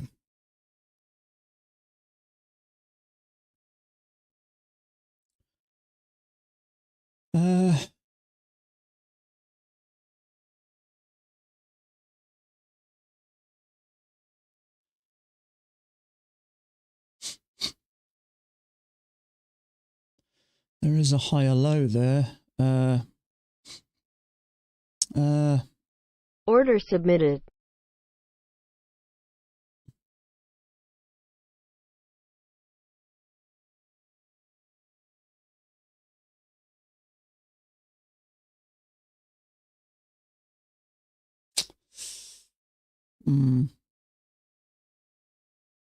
Risky. I'd have preferred a bit higher.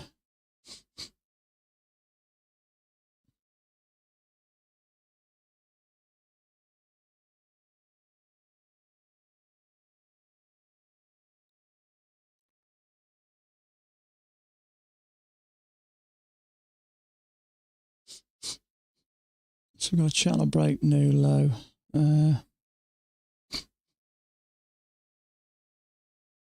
16 ticks.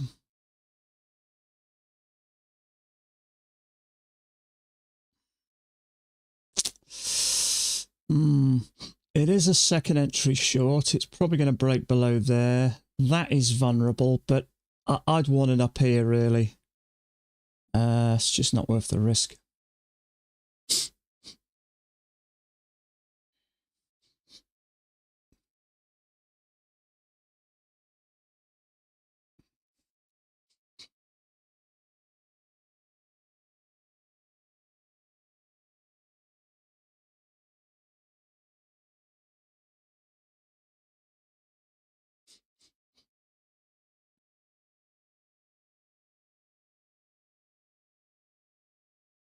Order canceled.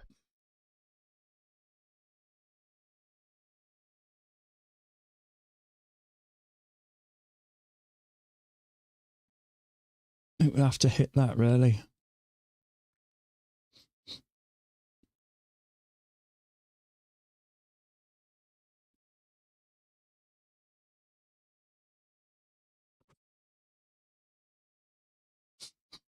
A little double bottom. Oh no, tell a lie, it hasn't broken that yet.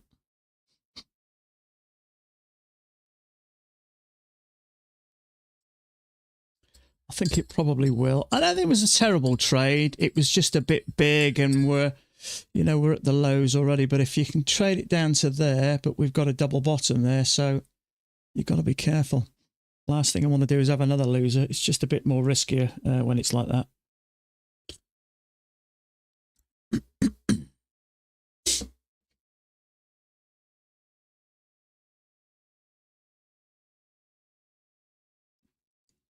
So one leg up. If we can get a second leg up, I would consider that a triple test before it hits that. Because we've got the lows down here and we've got the measured move down here. So I think it's going to probably come down. I just prefer a little pullback before it does. So let's call that a first leg up. See if we get a second one. Let's call that a second one.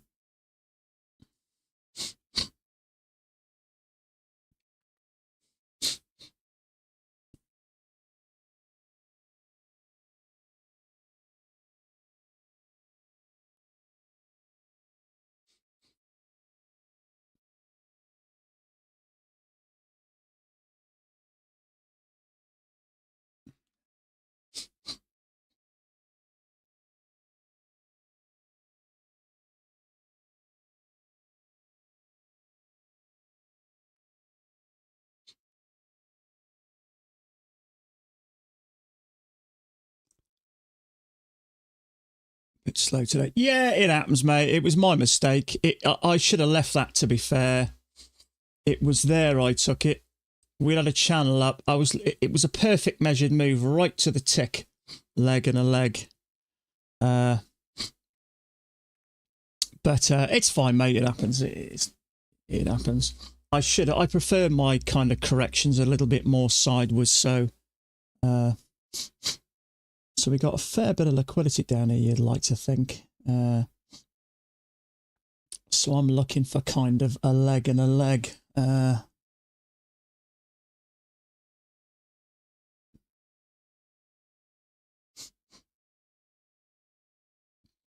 a lot more to make. Yeah.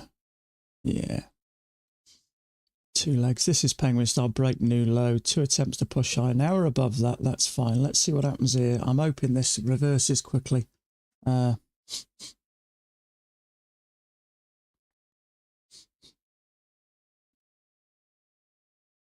Excuse me a sec.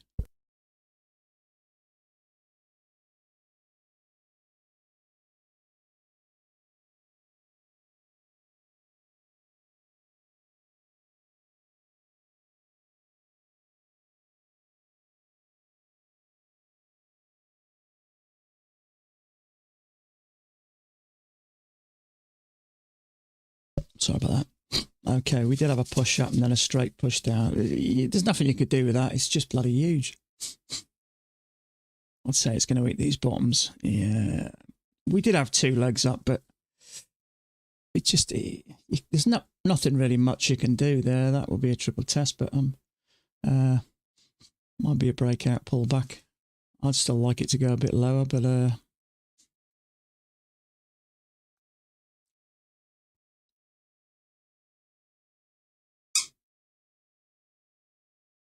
trouble is when you've taken a loss, the tendency is to drop your discipline a little bit. And that's what I'm trying to focus on not doing. I'm trying to make sure it doesn't matter that the fact I've lost a trade. It's not a lot. If I take 2 more winning trades, I'll be in the green. So what I don't want to do is turn 1 trade into 2 losing trades. So it happens. It's fine. It was that was a mistake on my behalf. Focusing on this channel with a break, and a lot of times we do have that perfect measured leg. But to be fair, those legs were a bit too close together to consider a correction. I would consider something like that more of a correction. So I should have waited for the higher low there, really. But it happens. Next time I see something a little bit closer together, I'll remember this time, and that way I'll stay out of it and wait. But, you know, sometimes you need to be reminded of these. A lot of times I've seen a leg up with a correction twice over the last 3 weeks, and it's pushed right up to the top. But they've been kind of side by side, instead of like that, more like that, which is more of a correction. So next time I'll just remember. So it's fine. It's, you know, it's sometimes these things are sent to you know, to give you a free lesson. So what do you do when you start a new PA account? You try at least get... I have done, yeah, but I've stopped now. I've just set them all so I can trade them all together. I have been trading the newer ones at night, and it's just not working. It'll work a bit, but the bars are way bigger, and it's just not worth it. So I'm just... What I've found is the accounts I've got, they've taken a bit of time to build, but they...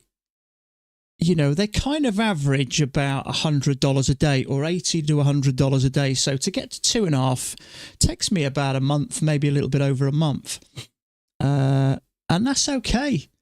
That's plenty. That if I can get $1,000 per account per month, you can make all the money you need. So I think the best thing to do is what I should have really done a while ago is just let them grow slowly and organically. If you do it that way, it's the right way, you know, and it'll work if you do it that way. So we're not far off a measured leg. Now, are we going to get down? We've broken the lows of the day. Is this going to continue down? The answer is we haven't got a bloody clue, really. There may be a bigger channel there, but assuming this is going to come down can get you in all sorts of trouble. I always find... You know, there may be liquidity that I don't know, but I always find if we're eating through liquidity, that gives it some momentum. But I think momentum at this level, after we've broken there, tends to slow a little bit. And, you know, assuming this is going to keep coming down, I think can sometimes get you into trouble. Somebody mentioned about a channel earlier. I'm not a fan of it. Because we didn't touch there. So I have a dodgy spike in channel. You do. Let's try that. I have had a kind of a look at that. It's hard to say. It doesn't help because I've got all this other bits of stuff in here, but it may be. It may be. The answer is I'm not really too sure. So that did what I expected it to do. 2 pushes up and then a strong push down. Unfortunately, it looked better on my other chart, but I always prefer it to tick above there. You know, trigger maybe some longs, but you can't really trade that. It was like 30 ticks. In fact, I think it was more than that, wasn't it? If you go a tick above, tick below, I mean, you're risking 8.5 points. That's $425 times 18, 70, 18. It's not worth it. You just have to let them go. The tendency is when you've had a loss to lower that patience and discipline and get into half-hearted trades. I've done it in the past, and I've noticed I've done it. So what I think it's important to do is when you do lose a trade is wait till you find an absolute perfect trade, because if you take a winner after a loss, it lifts that confidence back up. Now, one doesn't really do me any damage so much. It does slow my discipline a little bit, but two stings. So I try and make sure I don't have to. The long trade, measured moved up, only valid in hindsight. Brooks, yeah. It's just one of those things, isn't it? You know, losses do happen. I just misread that, that's all. But I've learned something from there. Next time I take something like that, don't, or wait for the higher low, or wait for these two legs back to be further apart. They're too close, really, to be in a channel down. And if I have got that wrong, although it fits perfectly as far as I'm concerned, if I have got that slightly wrong, we could have already had a break and a new high, because we have tested these. So sometimes it will go up and push higher, but that I treated as a correction, and I shouldn't have done, because they weren't far enough apart. But that's okay. I've taken a lesson from that, and that's invalid. It's only cost me $250, $260, $275 per account, but hopefully the next time I take that, we do have a correction. I may be able to ride it up and do well out of it.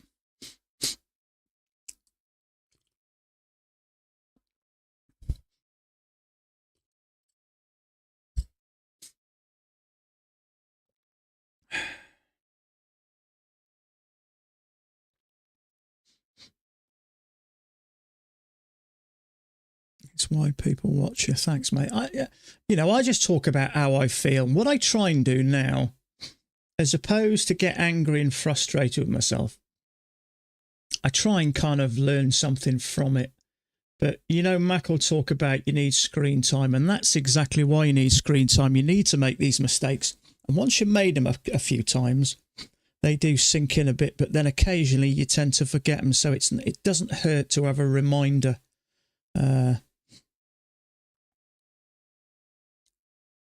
And those consistent mistakes do embed themselves. They do tend to embed themselves in your head. So next time I see something like that, that will remind me. And when I've lost $275 per account there. Now, I try and not look at it as the bigger picture. The bigger picture shows I've lost 5,000 or whatever it is. But the smaller picture, really, or let's do it around the bigger picture, is I've only really lost 4 3/4 points. A couple of trades, I'll be in the green. So is that 4 3/4 or 5 1/4, something like that?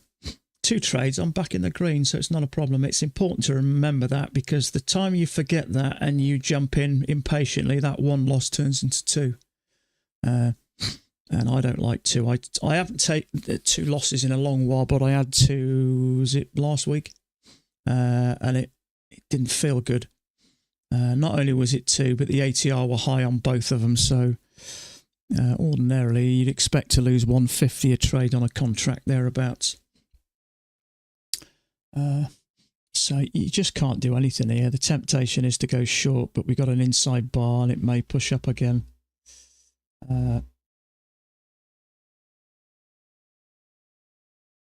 There may be something like a spike in channel. I don't know. It's a bit too early, I think, to just assume, because we may just be bottoming here with a push up. The streaming make you trade better or worse? Absolutely better, yeah. The thing is, when people are watching you, you don't want to look stupid. You know what I mean? So it makes me better. It works for me. It doesn't work for everybody. The market gives you the opportunity to exit at break even. I had 2 chances there to get out.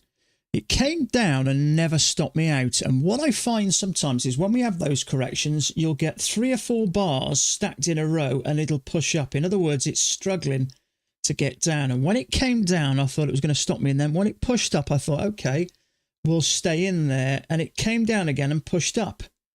So I'm thinking this does seem to give me that impression it's pushing up, and then all of a sudden it turned. But what I've seen, if I see, I tend not to do this the break even stuff. And I've watched what's it does that quite a bit, Sam, and it stings him and then goes up and would have made his points. You know, sometimes he panics a bit and then puts the stop to break even. I'd rather either get out than do that, or I've seen him a couple of times bring his stop down a little bit. He did it on one of his last streams. Market came out and hit him and then made his point. So I think you've either got to leave it or get out of it. Does that make sense? So that doesn't work now. So I tend to not put things to break even unless I'm going for maybe a bigger move. One's consistent with risk and reward and sticks to one's trading plan. They're okay. It's when you're cowboy after a loss and it compounds. Yeah, it does. You know, I think it's safe to say for inexperienced traders, and I consider myself as an inexperienced trader, if you've had a loss, the chance of you taking another loss on your next trade jumps up by 50%, I'd say, maybe even more, which is why the last time I did it, I watched that day back a couple of times and I lost that trade and I took a poor setup and it cost me again. So if you take a loss and then your next trade is a winner, it kind of gives you that little bit of a lift. So I think it's more important than ever to wait for a quality setup after you've taken a loss. And yeah, it may mean you walk away from the day red. I up until a while ago, I'd had a green day all month. And then when I took two, now I'd taken the odd loss, but I'd had a green day about 3 weeks in a row. I hadn't had a red day, and then I had that two in a row, and that hurt, that did. Sometimes the longer you go without a red day, the more painful those red days feel. But, you know, now I've had a chance to forget that. Now, I don't think it was a stupid trade. It was a naive trade. It was 2 legs down, 1 leg, 2 leg, and there was a separate 2 legs, and I'm thinking we're going to retest. So it was a naive trade. Not because of lack of patience. I've seen these corrections work really well quite a few times. It was just lack of experience, a little bit of naivety.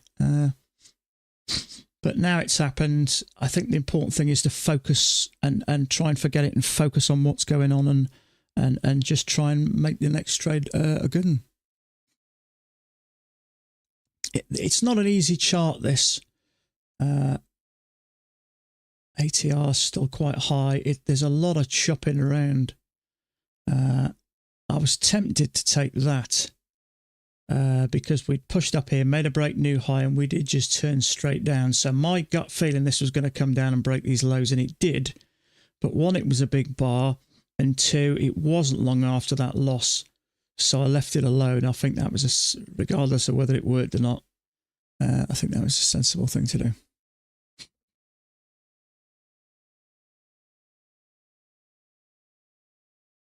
Yeah, a lot of the times, in fact, I don't know if next time I see it, I'm going to take a snapshot of it. But if we're generally, let's talk about going up. If we're generally bullish and we have a correction, and the corrections I like are like this type of thing. So if let's say we've got this channel up here. Now that we've got that there, and that's where I entered. That is a much better idea where they're further apart. That way they can't necessarily, that can get, as you know, confused with a downtrend, but sideways, you know, and we have this type of thing. This happens quite a bit, actually. We have that type of channel, a correction, and often another one like this. And I used to watch, excuse me a sec.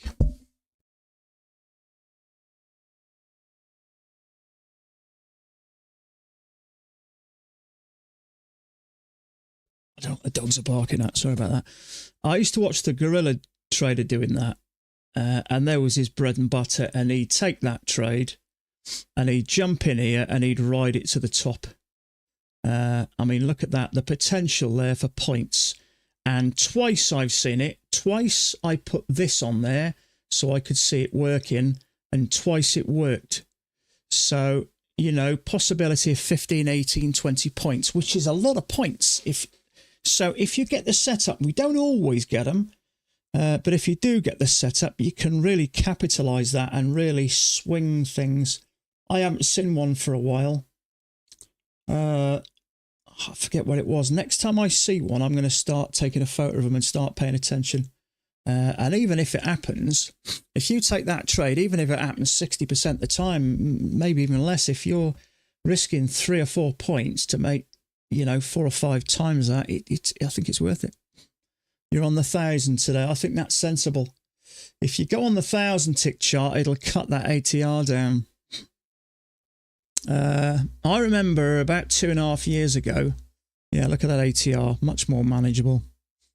Let's see what things were like here. So that's where I took that, wasn't it?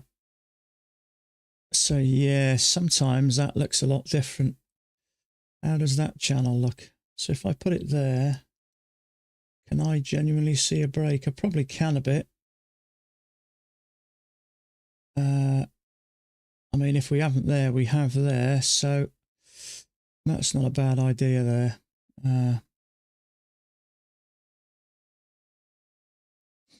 Yeah. You know something, I may even put my other one to that just to see if it gives us a clearer picture. Now, as Matt says, you can trade any chart, any time frame.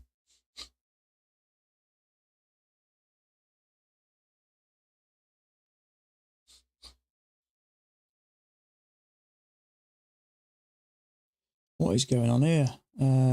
Getting some flickering around here.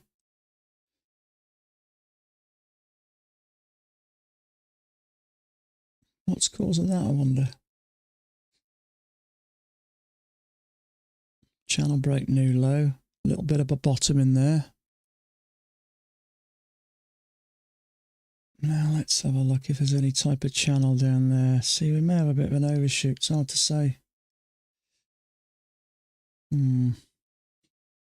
Yeah, Thomas Way's got that as an overshoot.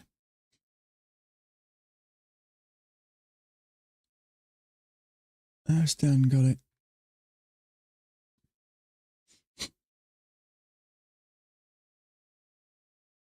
Not showing us anything yet.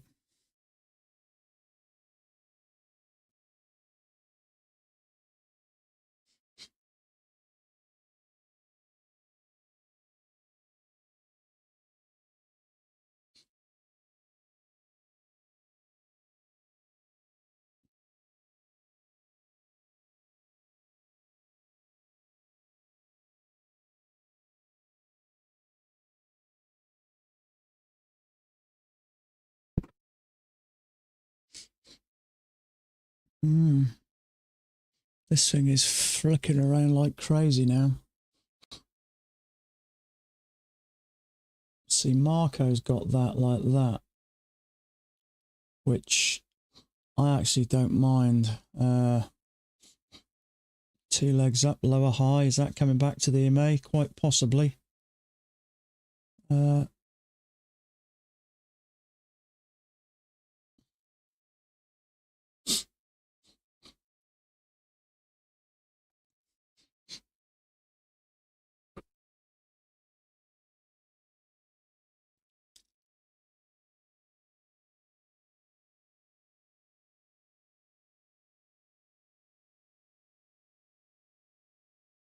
Donald speaks. Is that what it is? What's he said now?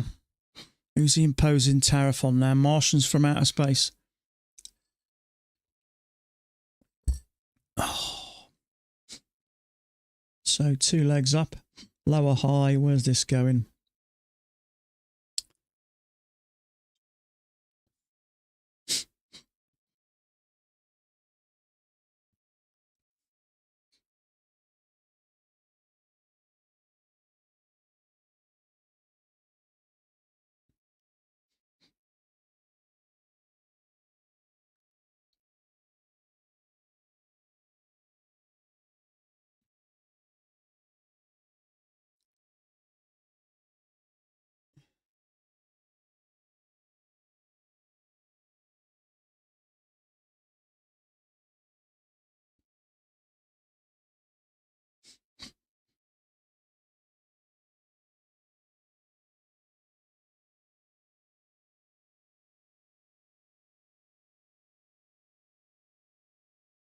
Yeah, a few people took that lower high. It's happening a bit too quick for me.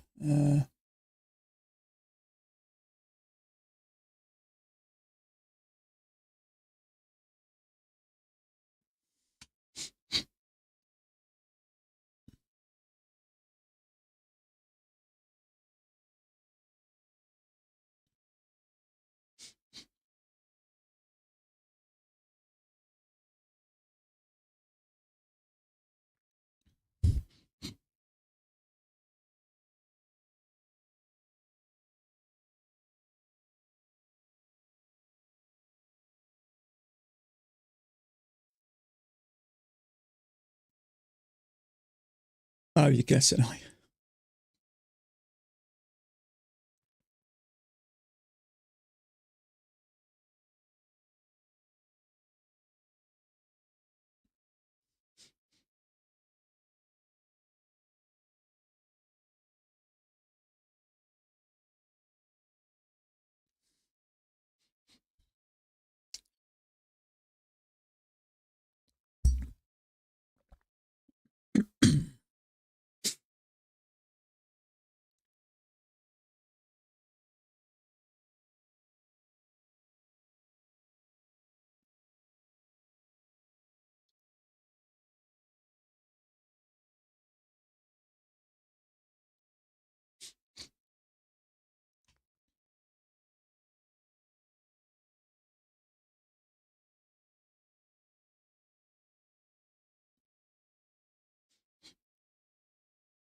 I think this is likely going to push down to there. In fact, there is a lower high on this other chart.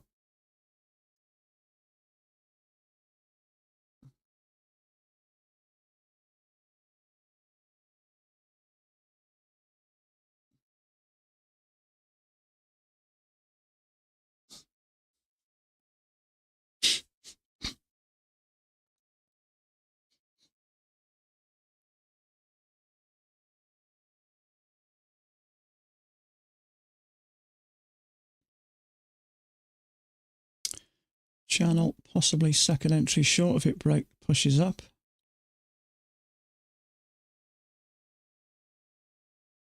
Order submitted.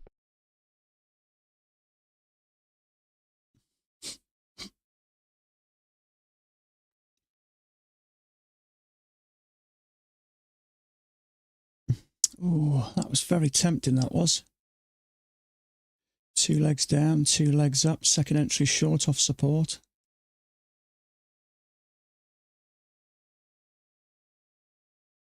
Order cancelled.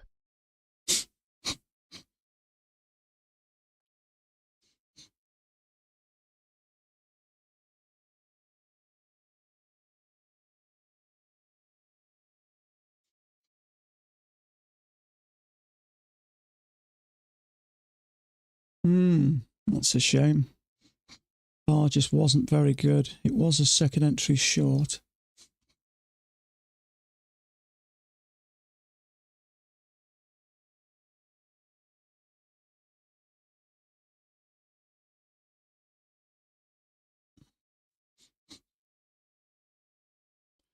See if it gives us a pullback of some sort. Order submitted.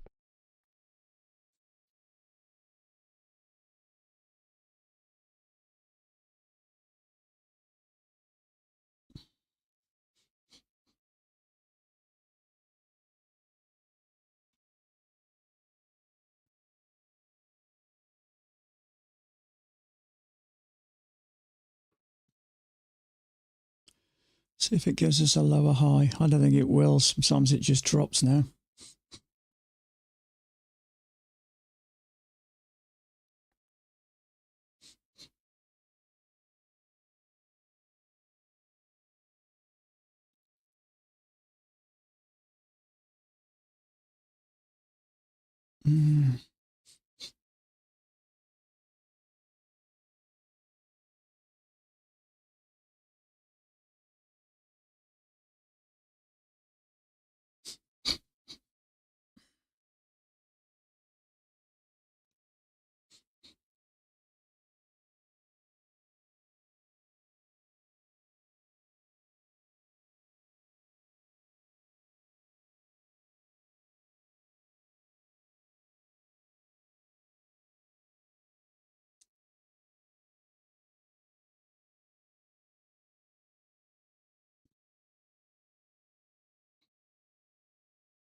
It's a shame that wasn't a bit nicer. I like that.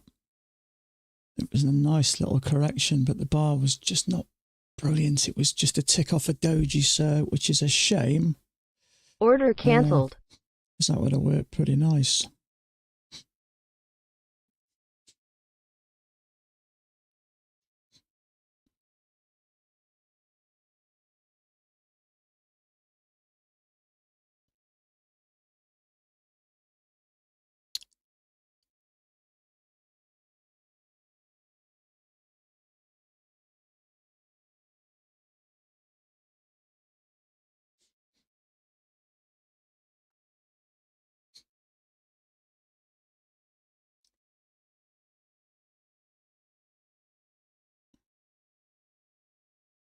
Yeah, I like that. We got a little channel down there with a break, two nice little legs up, and it worked beautifully. It was just not a brilliant signal bar, unfortunately.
Just looking at it.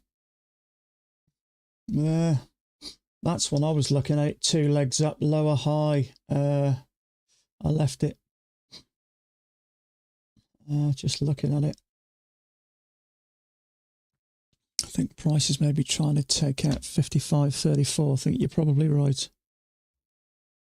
We got anything else down here, have we?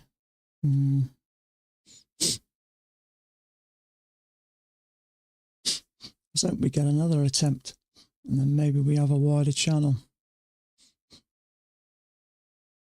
It's certainly possible. We haven't broken the lows yet. If we can get two legs up, we may find a way down.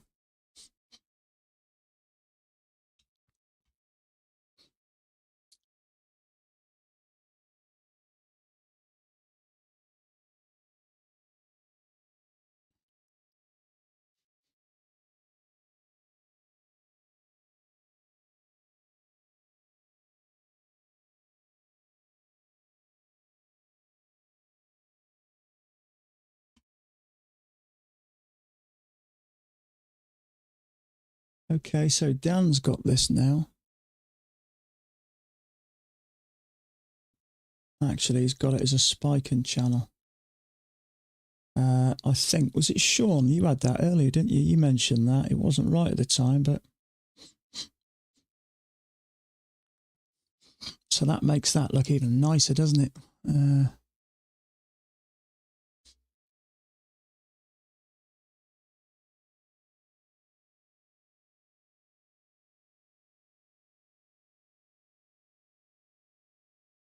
2 legs down, 2 legs up. Oh, if that was bearish, that would be an absolute perler, that would. I love those little corrections like that. We have a new low. Yeah, I know. It's frustrating, isn't it? If we could find a way in here, see.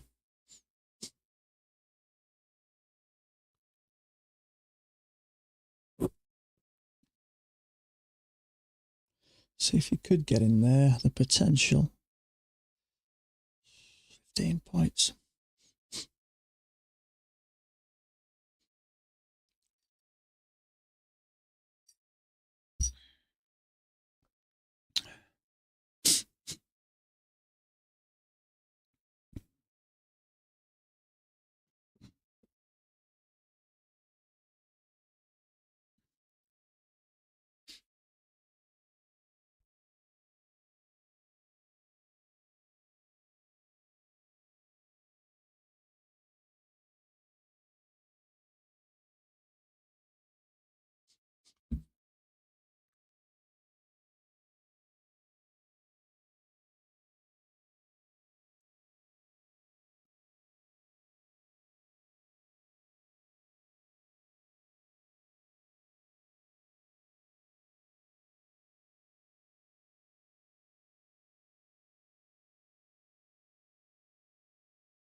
It's hard to say, isn't it?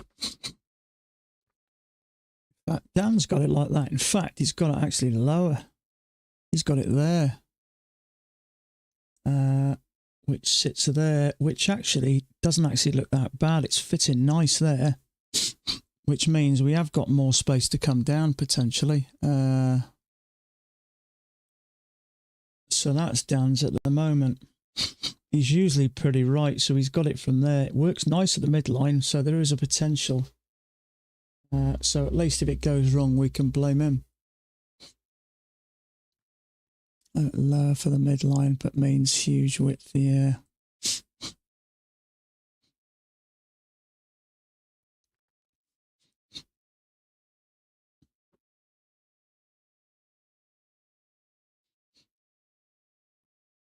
See if we can get a couple of legs up here.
I've got all this stuff which I've covered today just to drag the chart out a bit, but it looks a bit skew-whiff, doesn't it? So I might drag it back out tomorrow.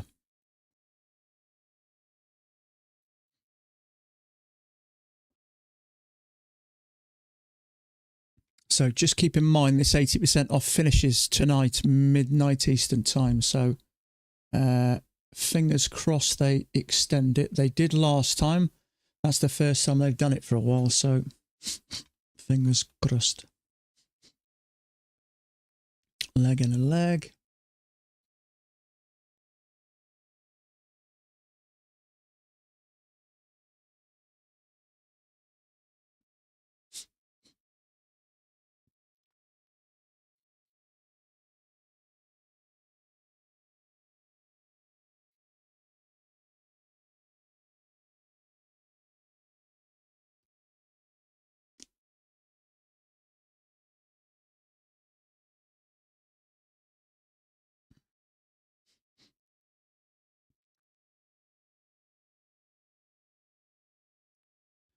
Just looking for a push up and a failure up here.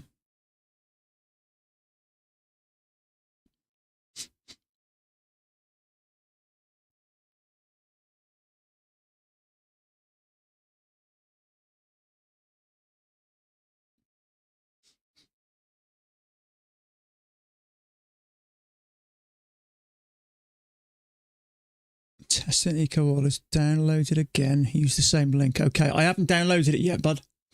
I was going to download it after.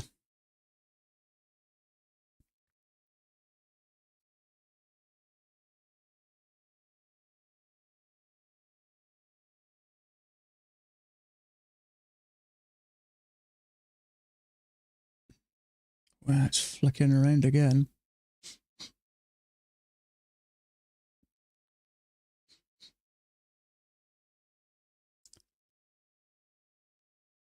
Use the same link. The link's on your website, bud, isn't it? Yeah.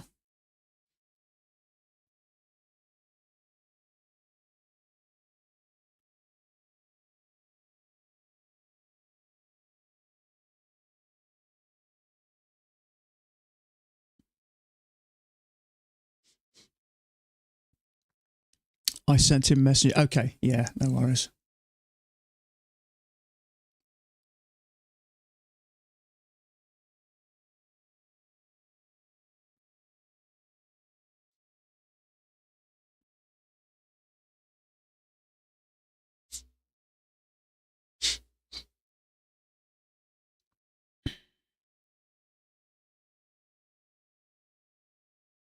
So a little bit of sideways with a break. It's tempting to go short here, but I think it's a bit early.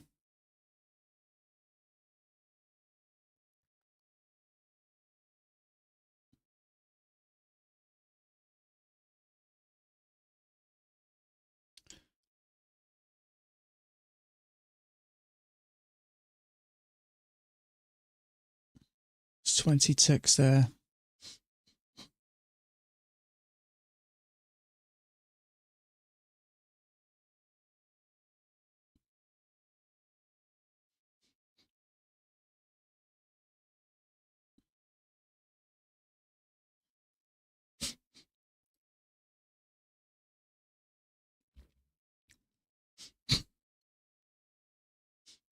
Yeah, I don't think it was a terrible trade. That's the type of trade I'd expect Dan to take.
There is a lower high there. Is it going to stop that out? I'd expect it to, but it may not. Leg down, pull back, leg down.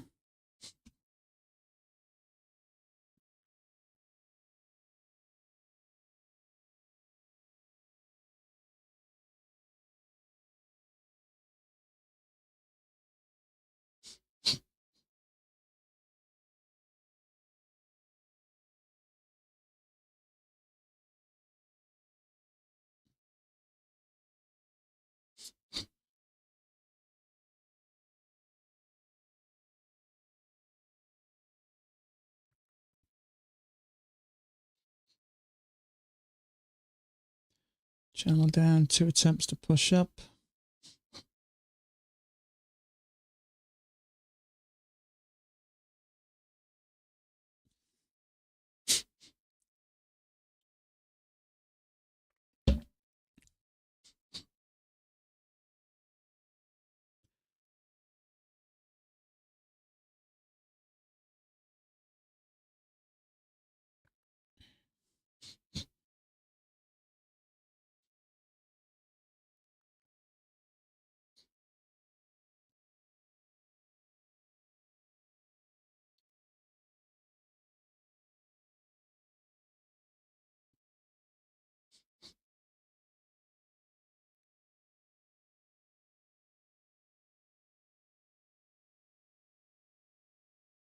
Whoa, didn't expect that.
Order submitted.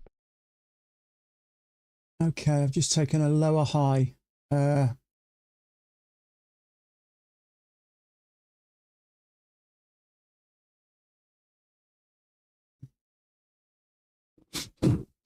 my other chart.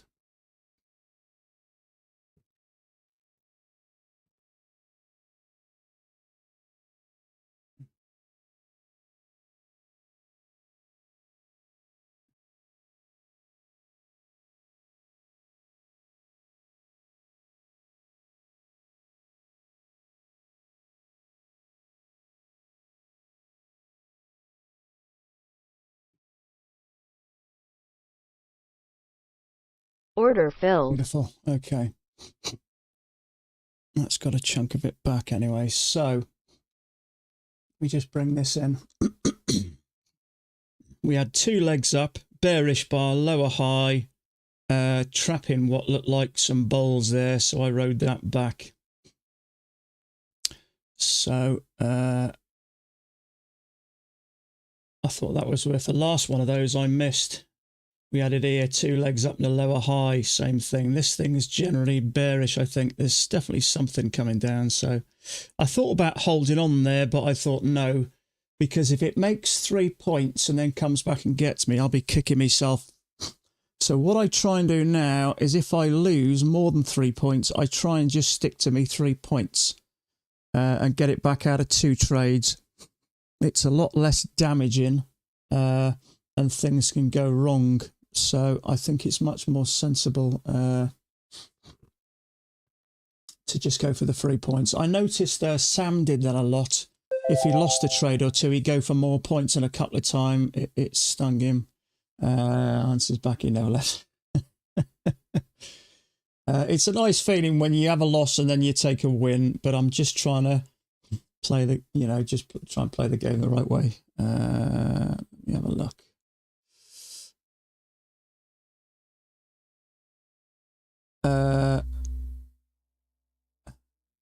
Someone else just taken that or not? I don't know. It's all right. It's just there was one order left open, so I've just reset it, shut it down, and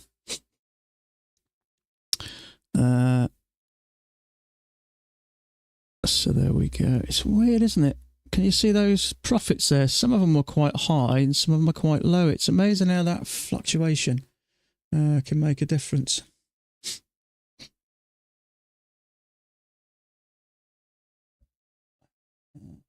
What has gone on there? Hold on a second.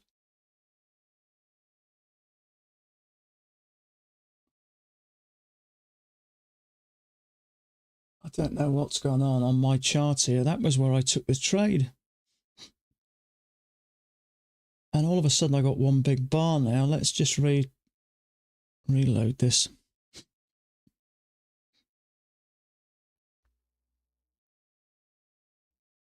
Strange, that.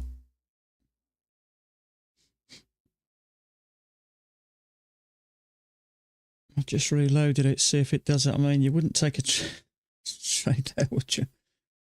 Pretty sure that's where it was. It wasn't there. It was only a few minutes ago. So what time have we got now? 14. Which is here. What has gone on there?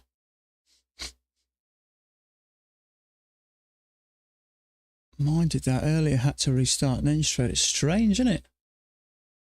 Let's just give us a completely different read. What's same here? Is it still loading?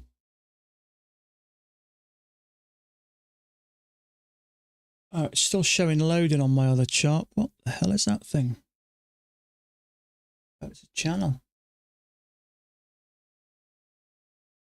What is going on here? I had the same issue today. Had to close and reopen twice, really. Okay, let's do that then. So let's make sure everything's closed. It is. Do I close or just disconnect? Let's shut it down. And then reopen. I don't know about anybody else, but mine takes about like a minute or so to open when I put my password in. Where it is.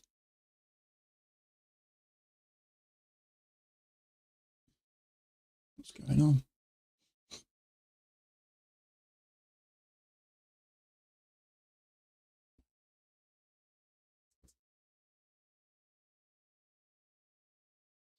I preferred NinjaTrader when you didn't have to put passwords in. It just opened. Okay, so I've just put my password in now. 3, 4, 5, 6, 7, 8, 9. Oh, that's pretty quick.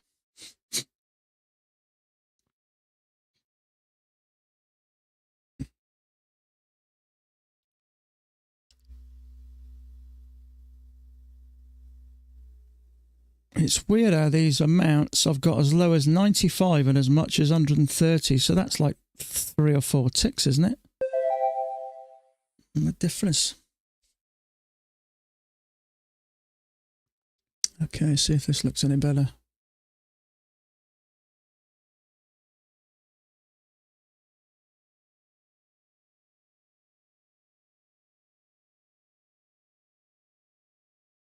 Ah, okay, that's better.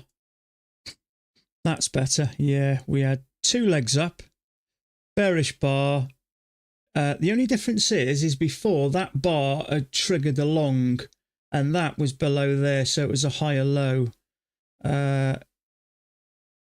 So it did what it was supposed to anyway. Trouble is, if people say, what trade did you take, and you show them now, they'll go, why did you take that, you nutter? Anyway, it worked. That's the main thing. So have we got a small break there? I think we have.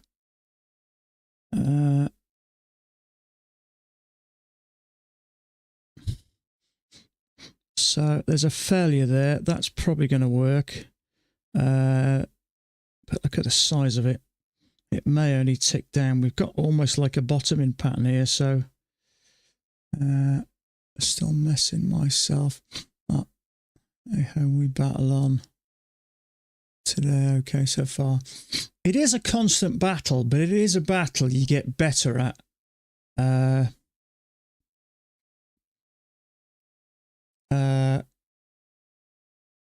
Copy and mess you up. No, copy was fine. Everything's working fine. Whatever I can tell you is, in fact, let me just put that back because that's just going to confuse matters. I tried to have a bigger chart, but let me just put this big chart back. There it is. There's no reason why you shouldn't see that. Hold on a second. That's no good. Sit fire 1 second. Let me put that there. Let me take that out to, it's a bit further, isn't it? About there, I'd say. You might as well see that. There's no reason why you can't. I put it like that just to have more screen. But actually, it doesn't really matter, does it? There's plenty of screen there. Can you see that all right? Yeah. Okay. This thing here, I mean, you probably know anyway, but just in case some of you don't know, when you trade with Apex or Rhythmic, it doesn't matter. Sometimes you'll see a position open here after trade's close or something here. But the important thing is, this is Rhythmic, and this is what connects you to your prop firm. As long as all these are greyed out, that's all that matters. It doesn't matter. The only reason I disconnect from NinjaTrader and then reconnect is just to get rid of them, because I don't want them sat there. Whether it makes a difference or not, I don't know. But the important thing is after a trade closes, all these are grey. And then you know they're safe. Now, something happens, I think it was yesterday, there was a couple of them still open. Now, it may have been because something moved quick, I don't know. But I clicked flatten all on my Replicanto, which I've got right by my side, and it shut them down, which worked fine. A few things from it to small positions. Yeah, absolutely. So that's the important thing. So always make sure you've got your positions tab on your Rhythmic. And I always have these as well, which is your orders and positions, just to check that everything's as it is, because this software is good, but it's not 100%. It's very close. But what you don't want to do is work hard, play hard, and end up getting stung because of a software malfunction. So always just make sure, every time, I've done it long enough now, see, I know I always go eyes right, and you can tell if anything's red there, some of your positions are open. Now I clicked flatten all with Replicanto and it shut them all down for me. It took a couple of seconds because as I was shutting them, they were shutting for me. So just make sure you're aware, because Wilson said a while back that he lost 10 of his accounts due to a trade copier. Now, if you've got this on here, there's no reason that you wouldn't know about it. So now I know Wilson, and I know him a couple of times, and I don't mean this nasty at Wilson. We all get embarrassed about when things go wrong. We all cover stuff up. I've done it myself in the past. If things go wrong, I know a couple of times in the past he said he's had a problem, and when I've chatted to him about it, he's gone, "No, it was me. Actually, I took a risk," and it happens. You know, we all do it, and as you get more and more experience, it gets less and less. So I would say he may not have had a problem with the trade copy. He might have just took a risk and things have gone wrong. It happens. It happens to us all. You're not a bad trader for it. You're just a normal human being. You know, we do it, but we do it less and less. You know, if you wanted to go down to the gym and start turning into a bodybuilder, you couldn't do it in a year or two. It'd take you 3 or 4 or 5 or 6. You can see changes when you look in the mirror. When you're changing your mindset, it's that 6-pound lump of fat between your ears that's slowly changing. It's very hard to see it changing. You know it's changing when you notice, oh, there's a trap here, I'm staying out of this, and it triggers and goes up. So you notice you're getting better, but it happens very slowly. and you constantly doubt yourself. And I heard Matt tell me once, and a bunch of you probably heard it, that the market has multiple personalities. So it's like, you know, you go out with your best mate and you know exactly, my best mate I've known for 30 years. We can sit in a room, complete quiet together, and none of us feel uncomfortable because we know each other that well. But it's almost like multiple personalities is when you're going out with a complete stranger and he's doing things and saying things that you're not expecting. And, you know, markets can have days where they do that. So, you know, we still get challenged day by day. I was surprised that Mac never moved up from 20 contract, because he said it messes with his psychology. But having traded for 28 years, why would it mess with your psychology? Surely, if you've been a carpenter for 28 years, you know your job inside out, back to front. You can do it with your eyes closed. But perhaps it does. You know, so it does take time, but it does happen. And what I've noticed is most of us, including me, and probably I'm one of the best at it, focus on the negatives too much and forget that your skill level is, your skill level moves very slowly. You're not kind of super aware of it, but you're very aware of your emotions because they're right in the middle of your eyes. You know, you can feel it and you can sense it every single day. You know exactly what's going on with your emotions. But as your emotions slowly come down and your skill level slowly climbs, you start to get that tip in balance, and that's when things start to work. But it doesn't happen overnight. You know, they did a poll on the Max Facebook group. How long did it take you to become consistently profitable? And most people were between 4 to 6 years. So I've hit over 4 years and it's starting to work with me. So if you've only been trading a year or 2 years and you're struggling, don't give up, because it takes longer. And I know you might think, yeah, but I want to earn money. But, you know, if you go into medicine, if you want to become a doctor, you're not going to do 2 years and walk onto a ward and start treating people. It's not going to happen. You're going to spend 7 years doing it. But when you're paid $100,000 a year, it's worth it. But I tell you something now, you'll earn more money as a trader than you will a doctor, and you'll work probably 80% less hours. You'll probably have 90% less stress, 80% less responsibility. So any job where you can earn a significant amount of money is never going to be easy, or every man and his dog will be doing it. Market is female. We'll talk about that off air. I know my wife gave me a book once, Men Are From Mars, Women Are From Venus. Yeah, we kind of, see, I've always said you should live with your mates and meet up for sex. And that's it. It's male, it could be male. I actually, and I mean this, I actually think women make better traders, because men are too confident. We don't like to lose. We want to kind of muscle our way into something, whether we use our biceps or that muscle between our brain, which is probably not the best thing.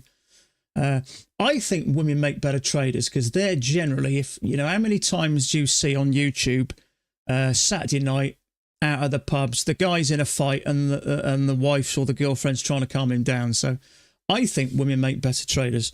It just makes sense to me. I wouldn't say that to anybody. I wouldn't say it to my wife. But no, I think women make better traders. Because I think they're generally, we're ruled with, we've got about 80% of our brain up here, 20% between our legs. And that kind of makes us a little bit too gung-ho, aren't we, guys? We want to, every time we lose our temper, we want to kick something or punch something. And women tend to be a little bit more calmer. So I think they make better traders, I think.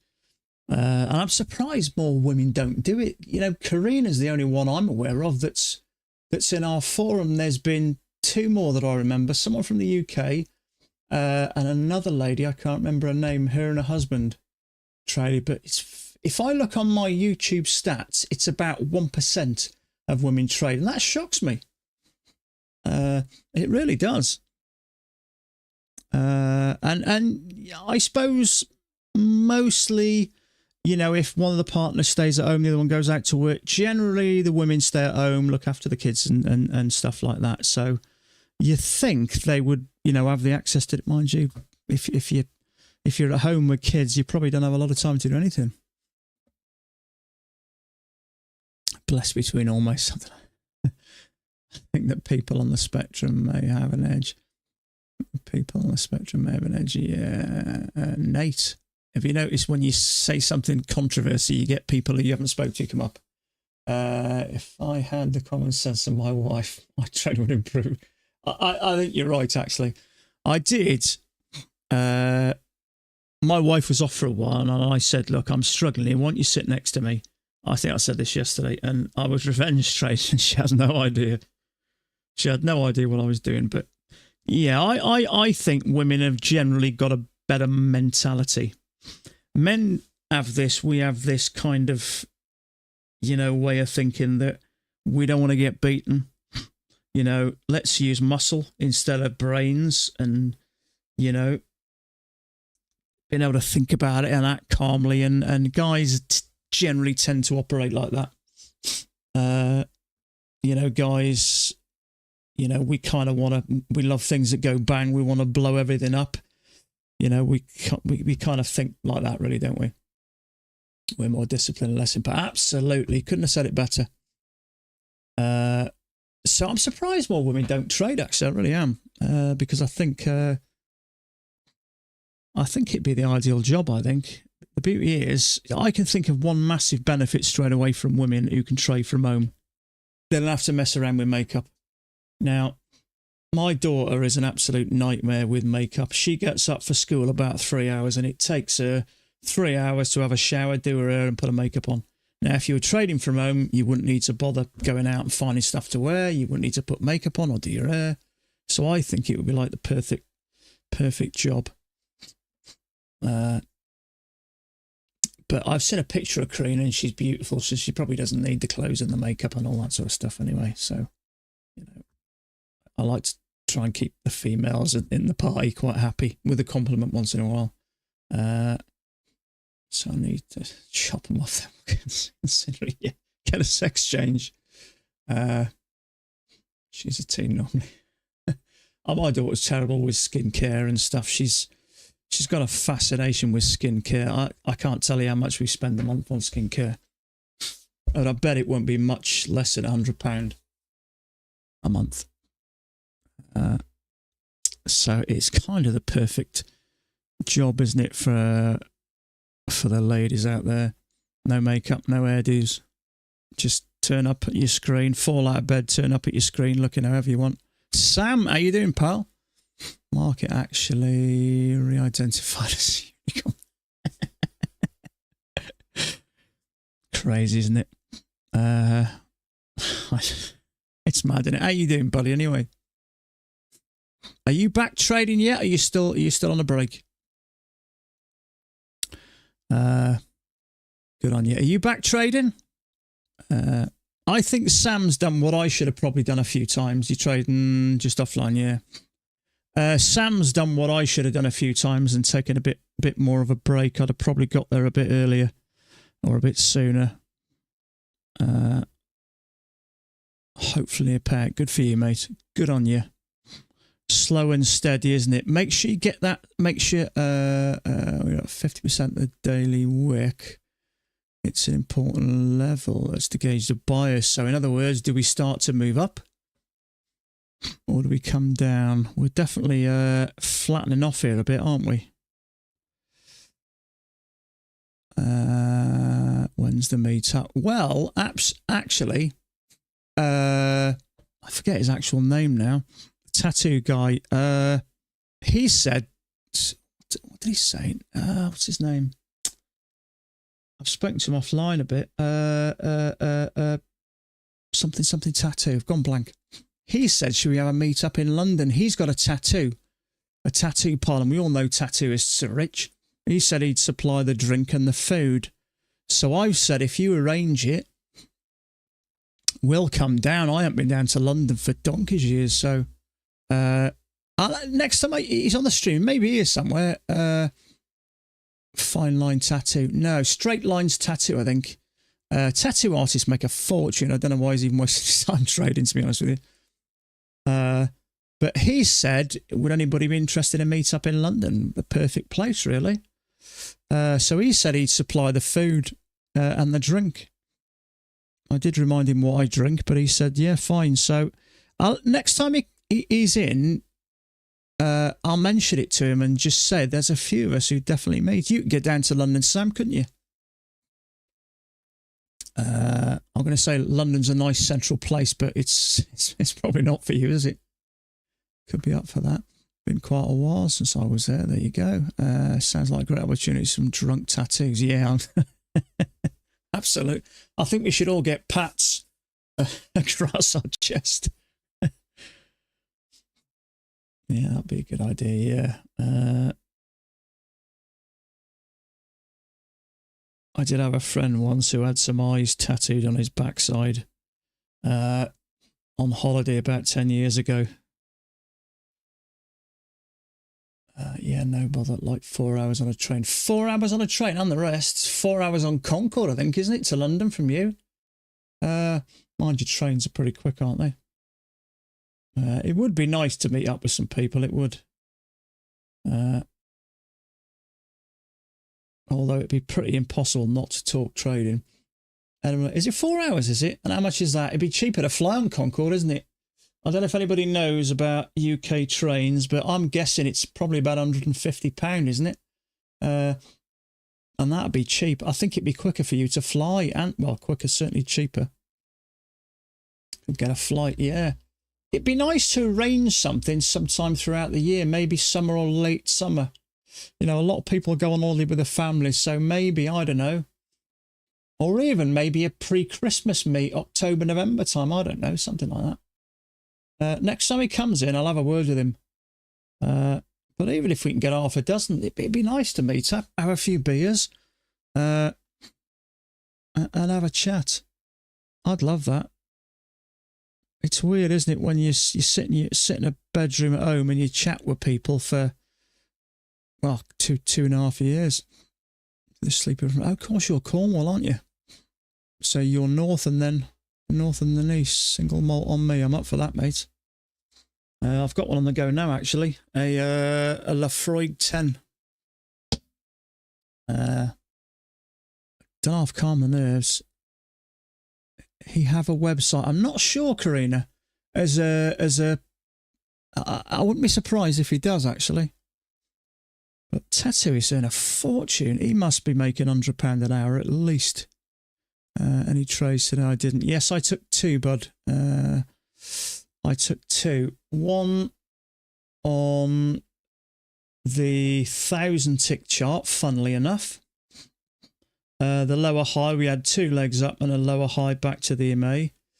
And I took a loss here. Silly loss that was. We had a channel up. I saw perfect measured leg down. And I went long and got trapped. So yeah, it was a perfect measured leg.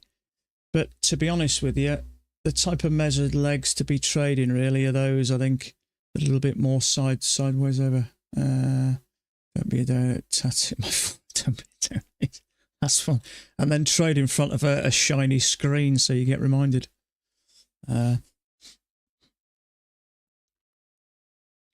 Yeah, I have had a few things. I've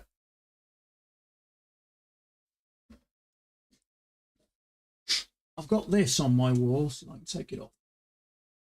Put this on my wall. Can you see that? Probably can't read it, can you? It just says success is measured against achieving one's own goals and ambitions. Always do your best in everything and you will achieve success. Overcoming a fear of failure will lead to success in the future. If you believe you can, you will succeed. So I've got that on my wall. Probably going to fall off now. Just to remind me, and I've got another photo. Most of you probably don't know him, of the great Shane Warne. Last ever test match he took. It's a famous picture. Took us out of like that. Sadly died a few years ago, 55. One of the greatest spinners of all time. So yeah, I've had all sorts of bits of sticky notes all over my screens trying to remind me what to do and what not to do. Sweep and drop.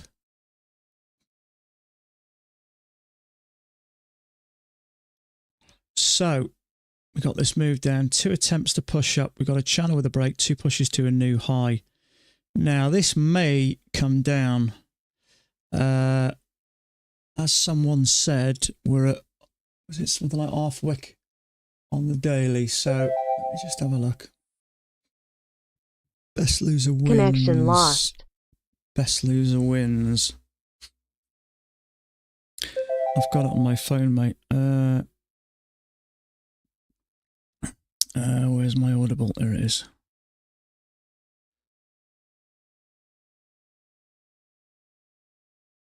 Library. Yeah. He's an awful teacher. I will come to the rescue of both camps and state that to become a profitable trader, you need much more than just technical analysis. I've got best loser wins, the mental game of trading in the zone, hedge fund market wizards, forex trading, the beginner's guide to the market, stock trading, trading Bible for beginners. There's 6 books. How to day trade the forex markets, futures trading, online.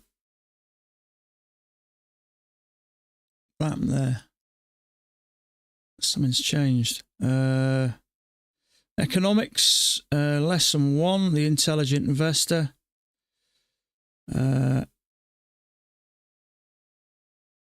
Loads of them. Yeah, loads of them. It retested already. Something's missed off. Okay. Rhythmic disappeared. Have the book sat at my desk. Yeah. Trouble is, I tend to, because I don't seem to find a lot of time to read. What I usually do is stick my earbuds on and listen to it in bed. But the trouble is, you know, if you just lay in bed, you'll be tossing and turning for hours. But as soon as I put something on my earphones or my earbuds, I fall asleep in no time.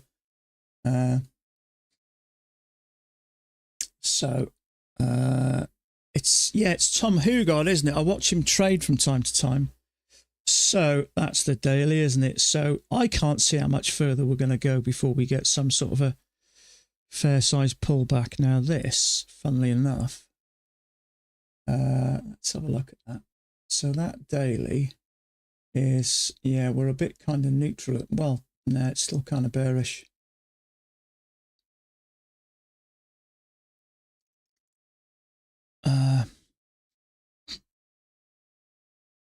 Yeah, I mean, you can't really go long just yet, can you? Listen to stuff when I go to bed and wake up the next day wondering how far. Yeah, I do that. I do that all the time.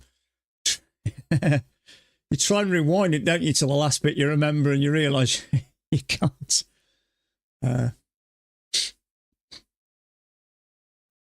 Yeah, I know it's hard, isn't it?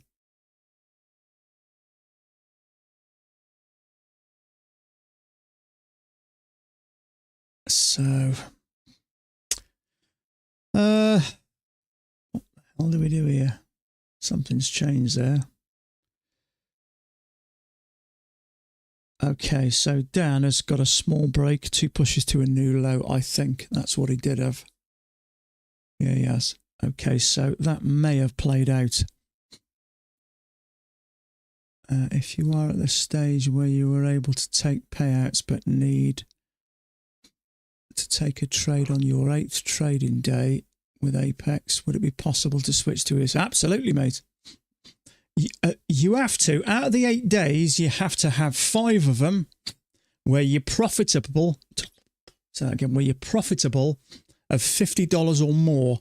The remaining 3 days, you can flip with 1 contract on a micro.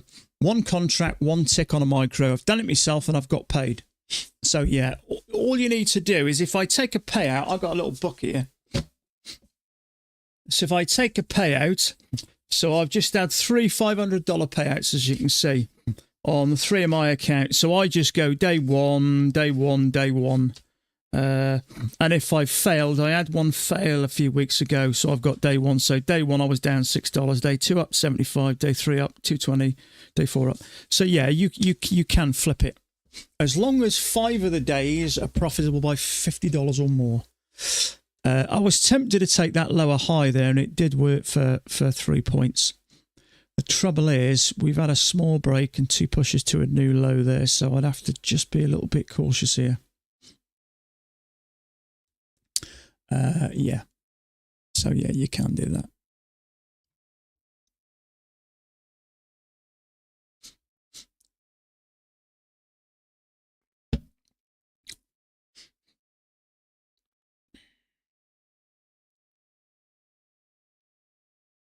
So yeah, Thomas Way's got the break. It is 2 pushes down to a new low. Now this is losing momentum already to me. So it may not get far. So you've just got to wait here, really. So there may be something larger, but it hasn't gone that far, and to have a break already is telling me it's struggling to get up here. It is starting to go a little bit sideways, so that may come lower.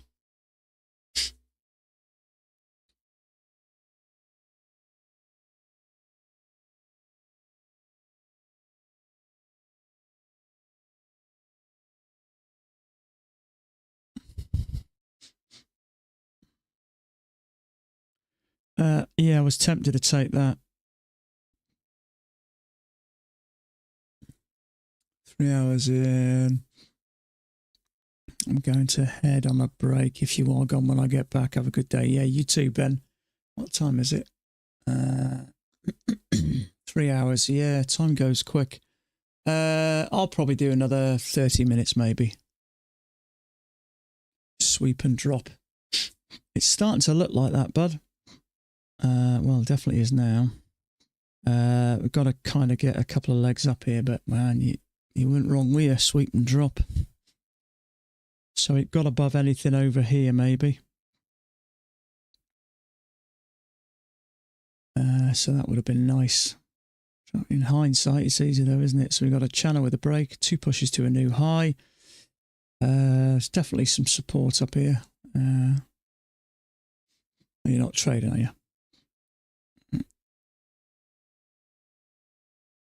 It is very much looking a bit rangy at the moment now, so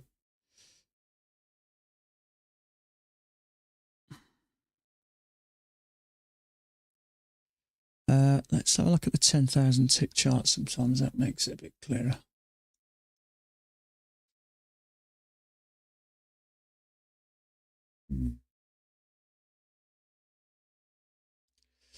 Yeah, that's the 10,000 tick chart. Oh, no, it's not. Tell a lie. There it is. Okay, so yeah, it's just looking a little bit rangy. I mean, this thing is dropping now.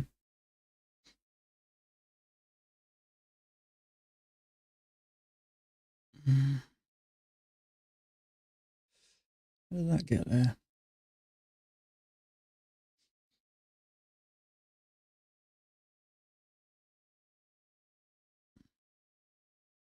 That was yesterday's. I usually clear those.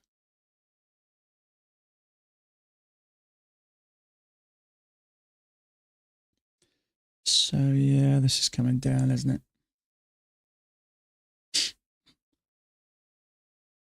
So I don't think that was a terrible trade, to be honest with you.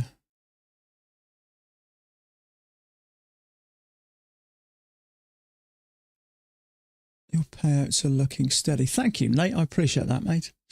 I've just had 3 small ones, but I've got 2 other accounts. I'm letting those grow a little bit, which are about 3,500. So I was maybe going to take 1,000 or 2 out of each of those, possibly, at the end of the month. So hopefully another 3,000 or 4,000, hopefully. My target really isn't so much a monetary one, it's just to try and get profitable every month. I don't think I've had 3 profitable months in a row. I tend to do well and then have a couple of months of struggling and blowing. But I'd say the last 4 months, I've just been thinking a bit differently. It's not been stressing me as much, and I'm starting to go, well, if you do it the right way, you start to, get payouts. And I have done, and I'm starting to get payouts. So it just goes to show you, obviously you need some skills to read the charts, and mine aren't too bad. They're certainly good enough to win more than I lose, which technically makes you profitable. As long as, your losers don't phase you too much. That one didn't. But what I will say is if you take what you believe to be a good setup, and at the time, I thought it was okay. But if you take a trade that your patience got the better of you and you shouldn't have done, those are the ones that usually affect me more mentally because I should have known better type of a scenario.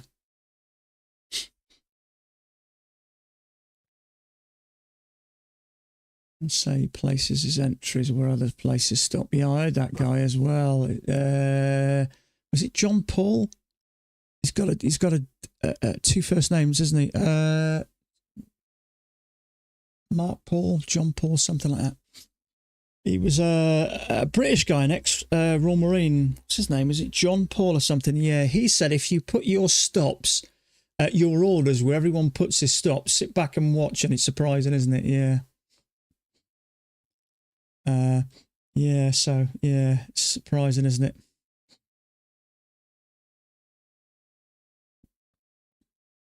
John Paul or Paul, something Paul, isn't it? Mark Paul, John Mark, I don't know, something like that. Sadly, no longer with us. He died a couple of years ago, I think. It's a shame. Just need the correct price. Absolutely, yeah. That's the key, always, isn't it? Getting the right bias, getting the right context. So this thing is coming down, so maybe we edge that out there. There's a small break and a new low. Trouble is, after this is technically played out, if it does continue down, we probably expect something a bit more like this.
So you've got to be a bit careful here.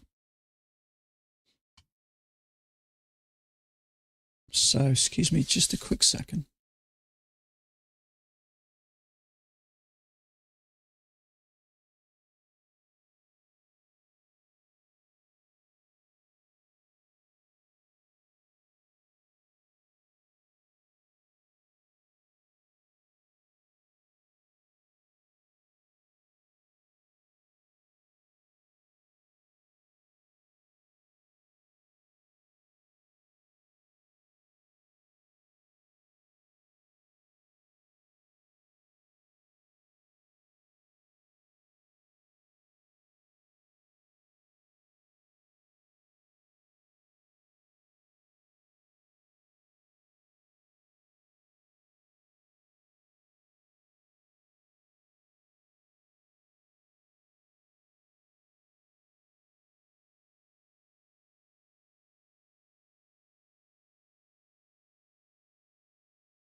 retest. It's getting a bit hard to rate this because yes, we got this moved down, but at the moment we're kind of going sideways, aren't we? Let's just put a proper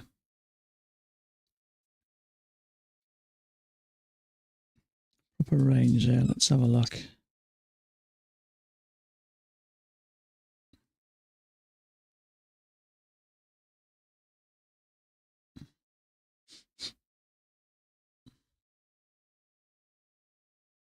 Make this a bit darker.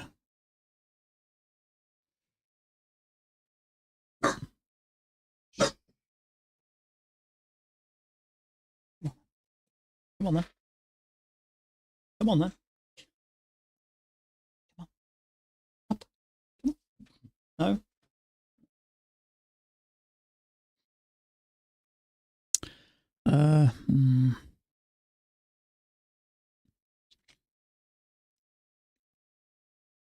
Channel break new, high, lower, high. See if we can get a failure here. I don't want to automatically go short here.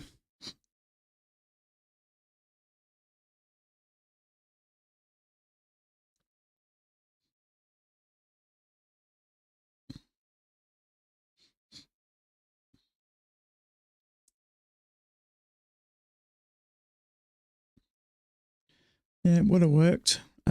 I just don't like it at the moment. It's a bit unclear what I think is going to happen. Now, after that, it depends where you see that as a break. A lot of times after a break, you'll have two pushes to a new low, as we know. So, Thomas Way's got that as a bigger channel. I don't think it is. It looks like a tight channel with a break and a new high.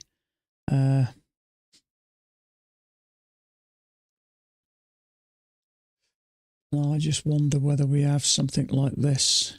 It's a bit early, but it's possible.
I'd have preferred to push up here and give us a lower high.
I like trading because so individualistic. We all see the same stuff in different ways interpreting. Absolutely. I think that may be why it's difficult to teach others. It is. Yeah, I've said this for a while. It's a very personal thing. This, you can guide people and give them some support and guide them. But ultimately, you have to endure it and feel it and experience it. Yeah. It's not like being a bricklayer. You could say, okay, this is how you do this and this is how you put it down. Now you do it and watch me. You have to experience this to fully appreciate it. So, yeah, absolutely right. Yeah, it's hard to teach someone, which is why I've said for a while, I think the reason that Mac doesn't show us his trades, it's kind of like, you remember when you first learned to drive?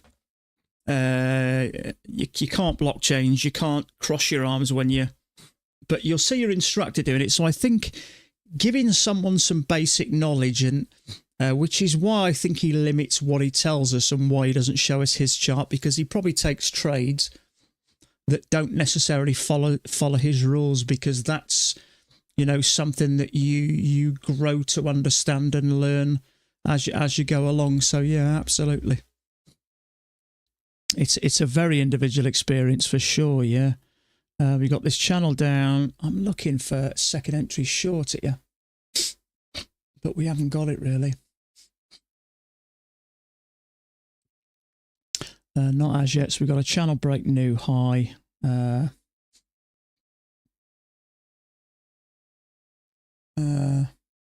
Massive part of mindset, yeah. 8% technical turns out to the around, yeah, absolutely.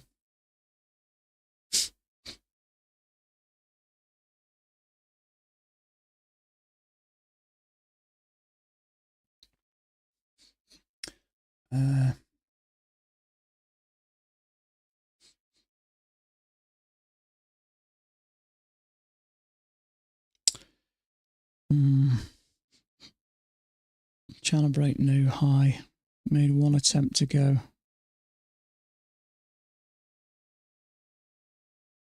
Yeah, see, I'm looking on this. This is a 1,000 tick chart. There's a second entry short there, but it's very... Yeah, I left it because it's very flat here. And it's hard to know. If this is a channel, we may push up. So I'm glad I left it, actually. It's just a bit unclear, isn't it?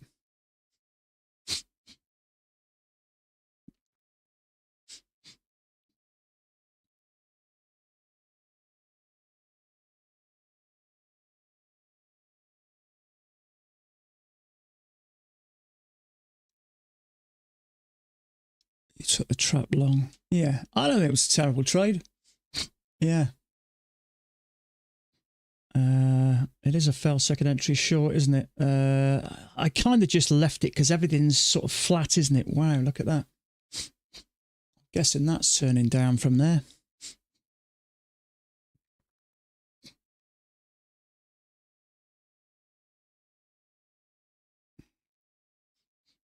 So push up, channel break, 2 attempts to push higher, let's see. It's hard to say at the moment.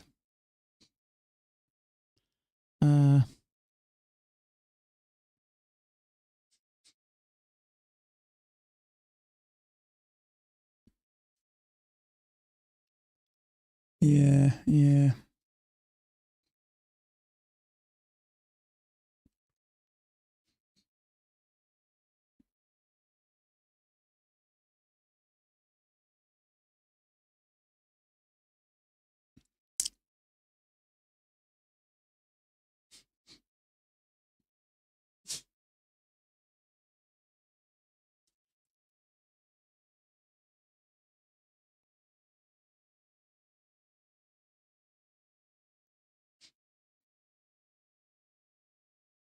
Channel down.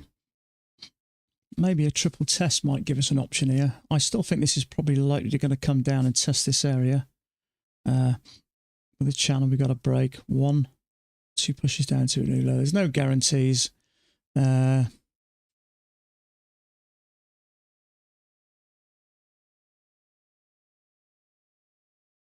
I would say for me, it's more likely going to push down. You're going to have... there's a higher low there, which is pushed up. So I think there's going to be liquidity at these areas. So I think this is probably likely going to push down. We have made 2 attempts.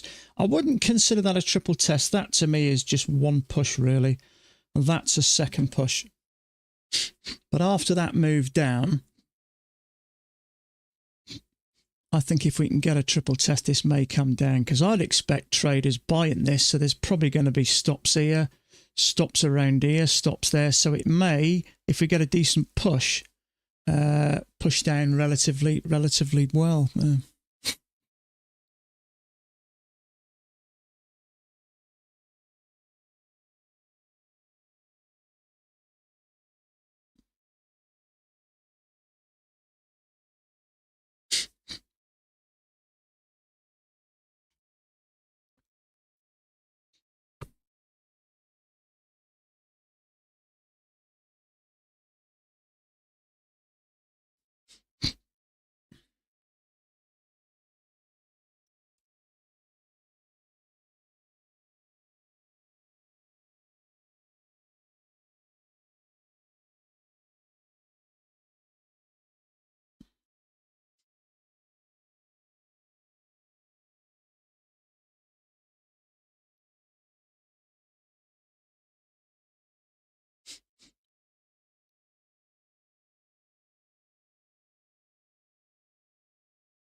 There's going to be a lot of longs in here. I'm just going to open up a short order just in case we get a triple order test. submitted. It just may move quick.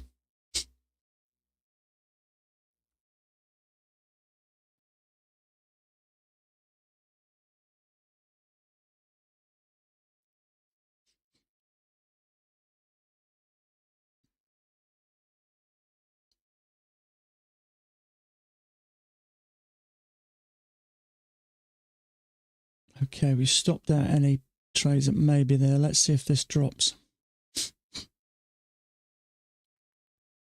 A leg and a leg.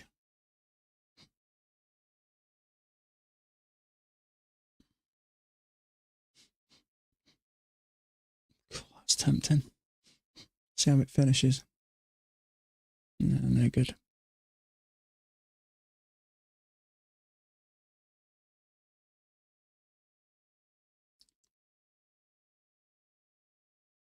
Order cancelled.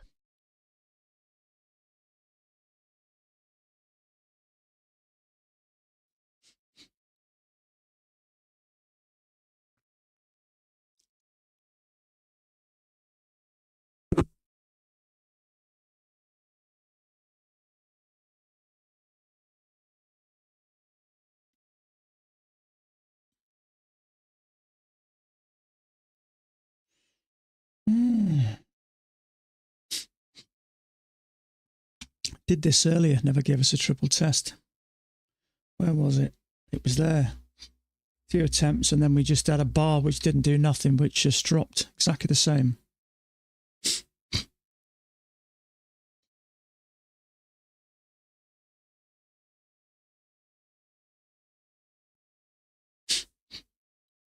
You think how many longs are going to be around here? Might be tough to get through that.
trouble is sometimes when you get so much support here, you're convinced it's going down. Sometimes it doesn't, it just pushes up. So I never assume anything nowadays. We have got this big move down and a couple of attempts to go high and a strong move down. But, you know, we got a bullish bar here, a bullish higher low there. There may be buyers still in and around here with stops a little bit lower. So there could be people kind of with a break, new low, trying to buy this area with it, you know, intent on it pushing up. So it's, you can really get stuck here if you're not careful.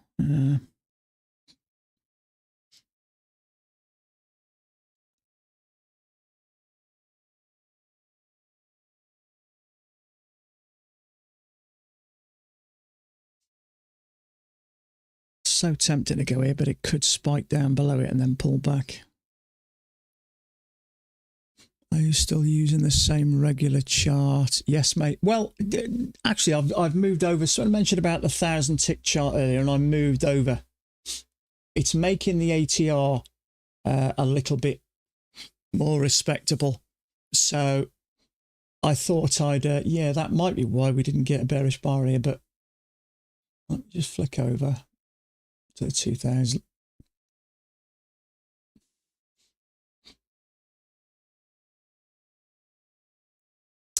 Yeah, I still wouldn't have taken a trade on it. There is a trade. No, tell a lie. No, it didn't look any much different, to be fair. So I just moved over to the 1,000. I remember a couple of years ago, we had some real high volatility for a while. And Max said you can go down to a lower chart and it might stabilize it a little bit. And it kind of did.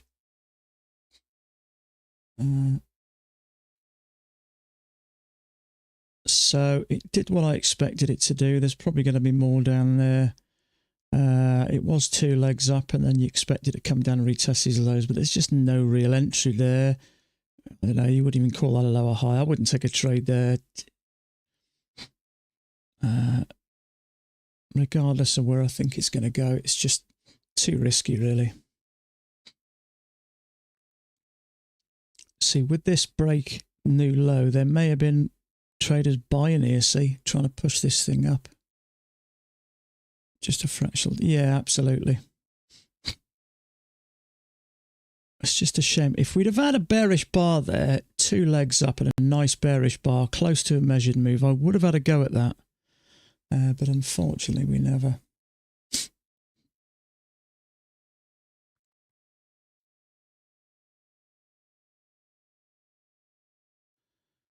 So I would probably expect a second leg down there.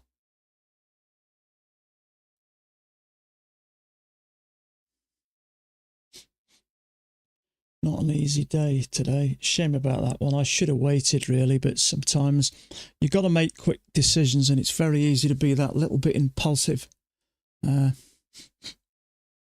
It just kind of happens. I put that down to maybe a little bit of naivety, a little bit of lack of experience, but that'll come in time. They happen less and less. I don't get caught there. It looked to me, I was thinking correction, push up or 2 legs down. It was more in line with a channel than 2 legs. As I say, I prefer the legs really. The next time I take stuff like this, it's more when they're like that. 2 clear attempts. This was just a push down with a pullback and, you know, more of a channel bearing type of a scenario, which is why I got caught there. But yeah, it's okay. Horizontal range map very, very accurately. Yeah. So it's now we're out and we've had a few pushes up and we dropped. Unfortunately, I never had a signal bar to take that. But it's, you know, where do we go from here?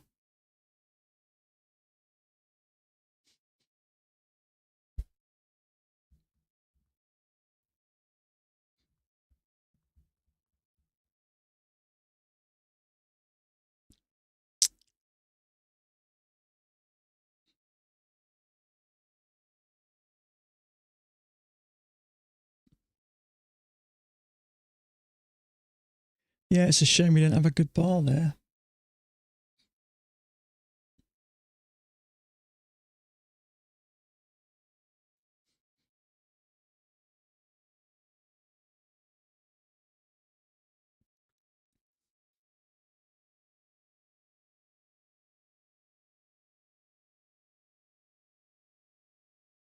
Be nice to come and test this area here.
I wanted a couple of attempts to push higher, but it's not happening, isn't it?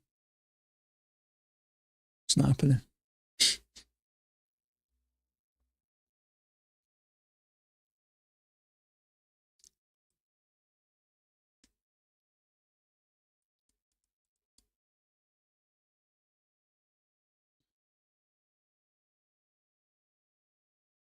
Five, 4 probably.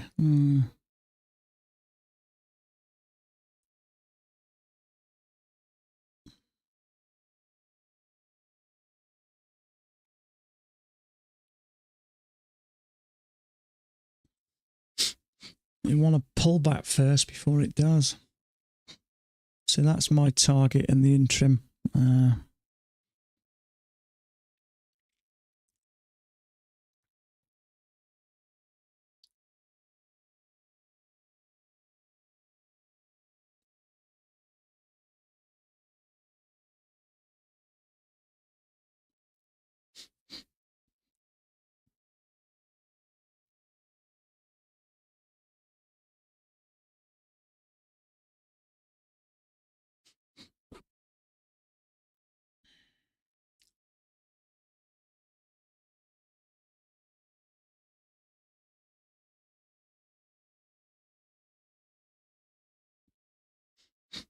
It's gone slow now. What time is it?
So maybe something slightly large. It's a bit early, really, to be honest with you.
When price leaves a range and returns to test it, I see that happen at the 50% area often. In the case it appears, price took stops into 50% markets and rejected. Just my take. Yeah.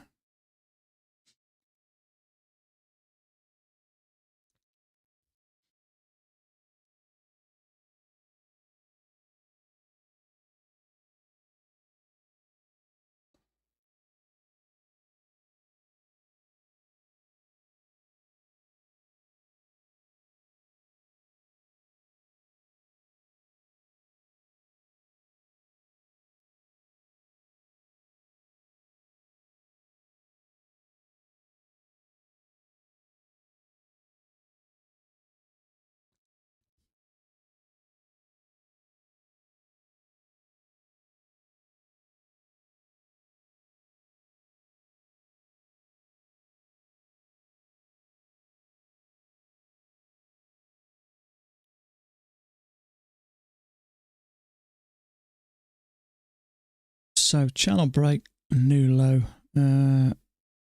See where this thing goes. I'm guessing probably a couple of attempts to push higher.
Oof.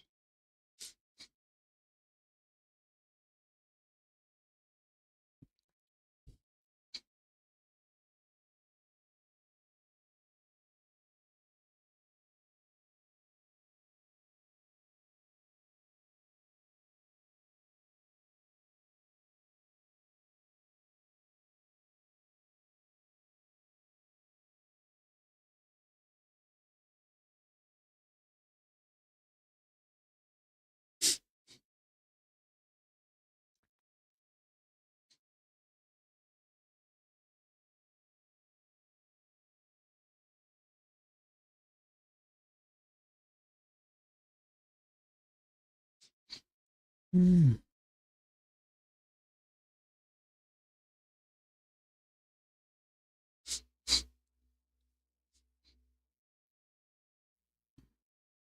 It's tempting. You could argue hidden second entry short.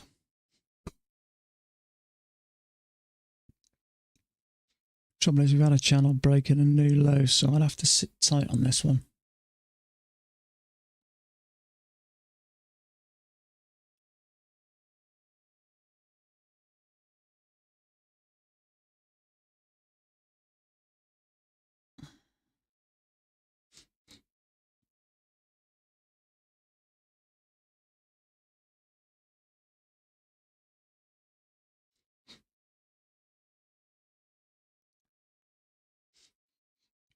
And I'd want a lower high, really.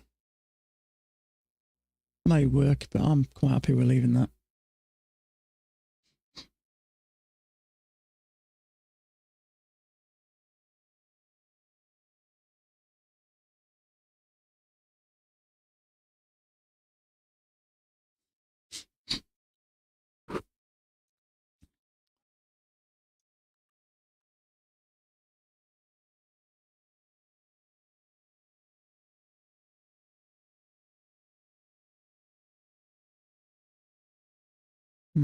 Dan's changed his chart to that, I think.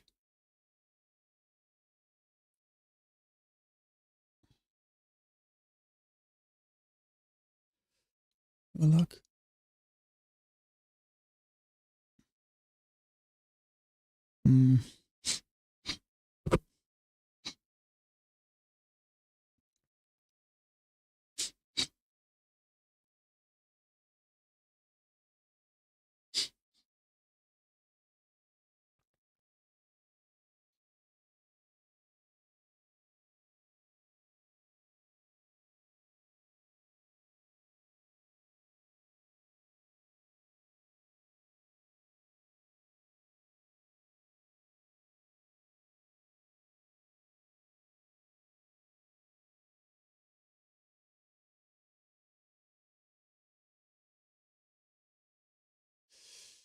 that right?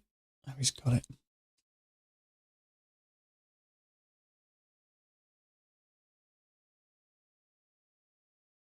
Yeah, it is.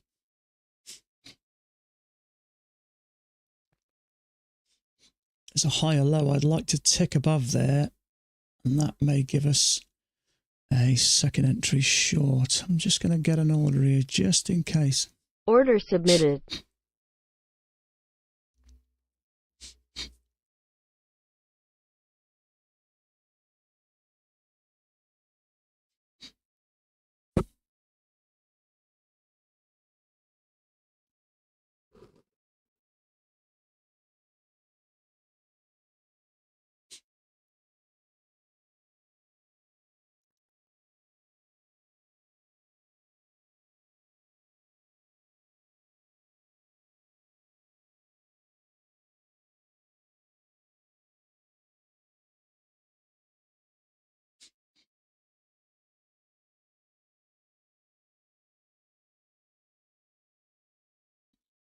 Just like the way it's pushed up to the midline twice. Unfortunately, I'm stopping too. Thanks. You're welcome, bud. Anytime.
Order canceled.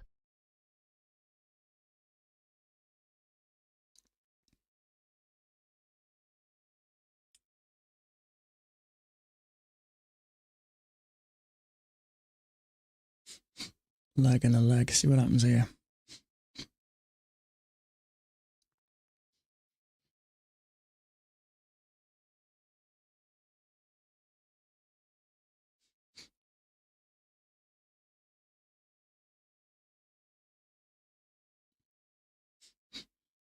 Order submitted.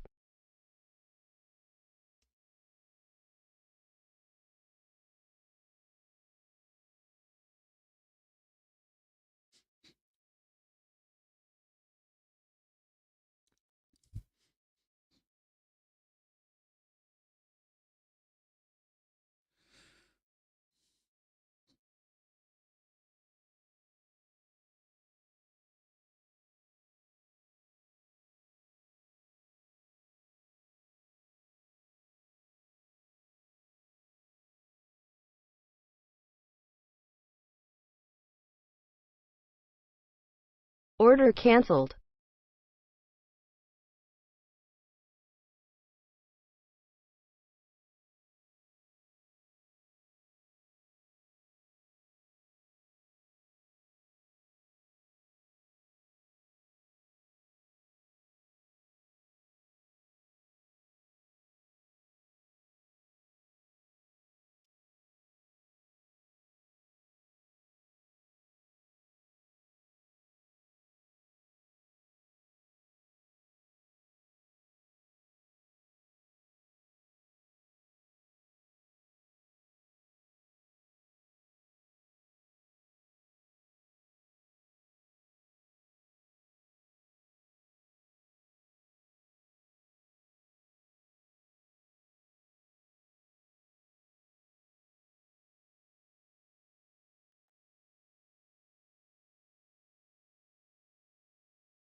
Excuse me just a second.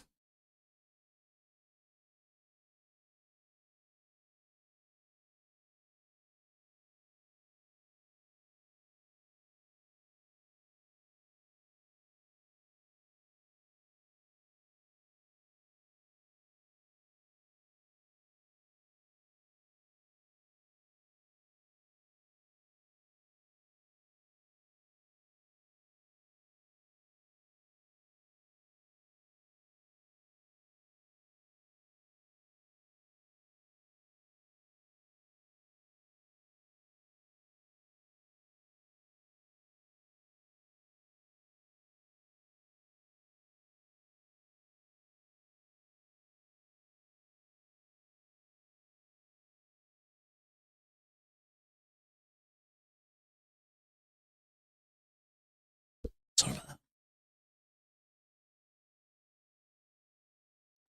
I was hoping we'd get a decent signal bar there, but we didn't really, although it did come down for points. But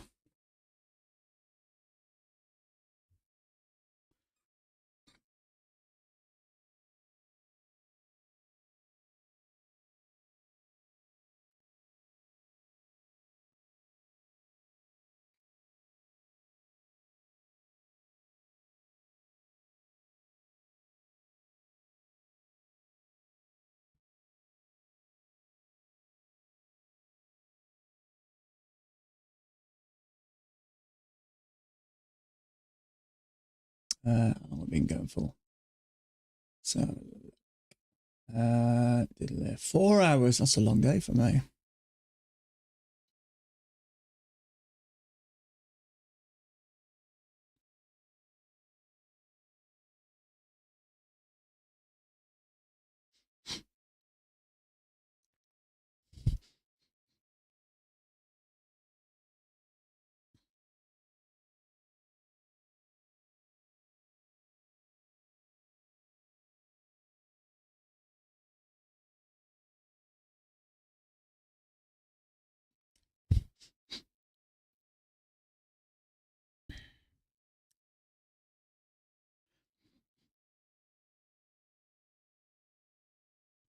Five more minutes and I think I'm done. Just see if we can get a triple test here.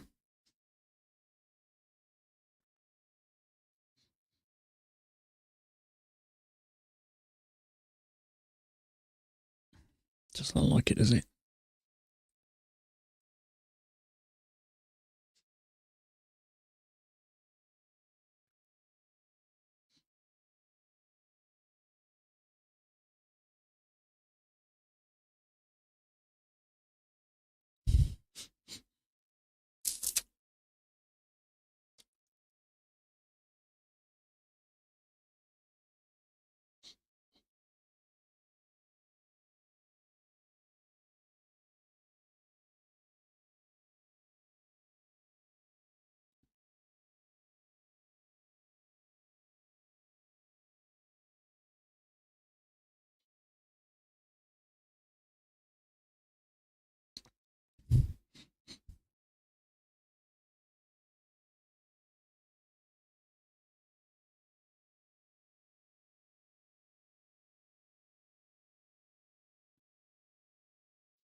Okay, I think I'm done, folks. We've had the channel with a break, new low, 2 attempts to push up and down. So I don't know whether this thing's going to continue down. I'm guessing it probably will do.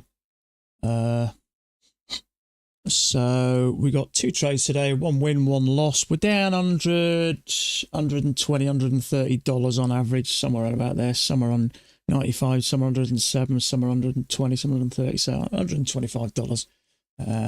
That's not too bad. Yeah, you too, buddy. So I'm going to leave you folks to it. So 4 hours today, so that's quite a long day for me.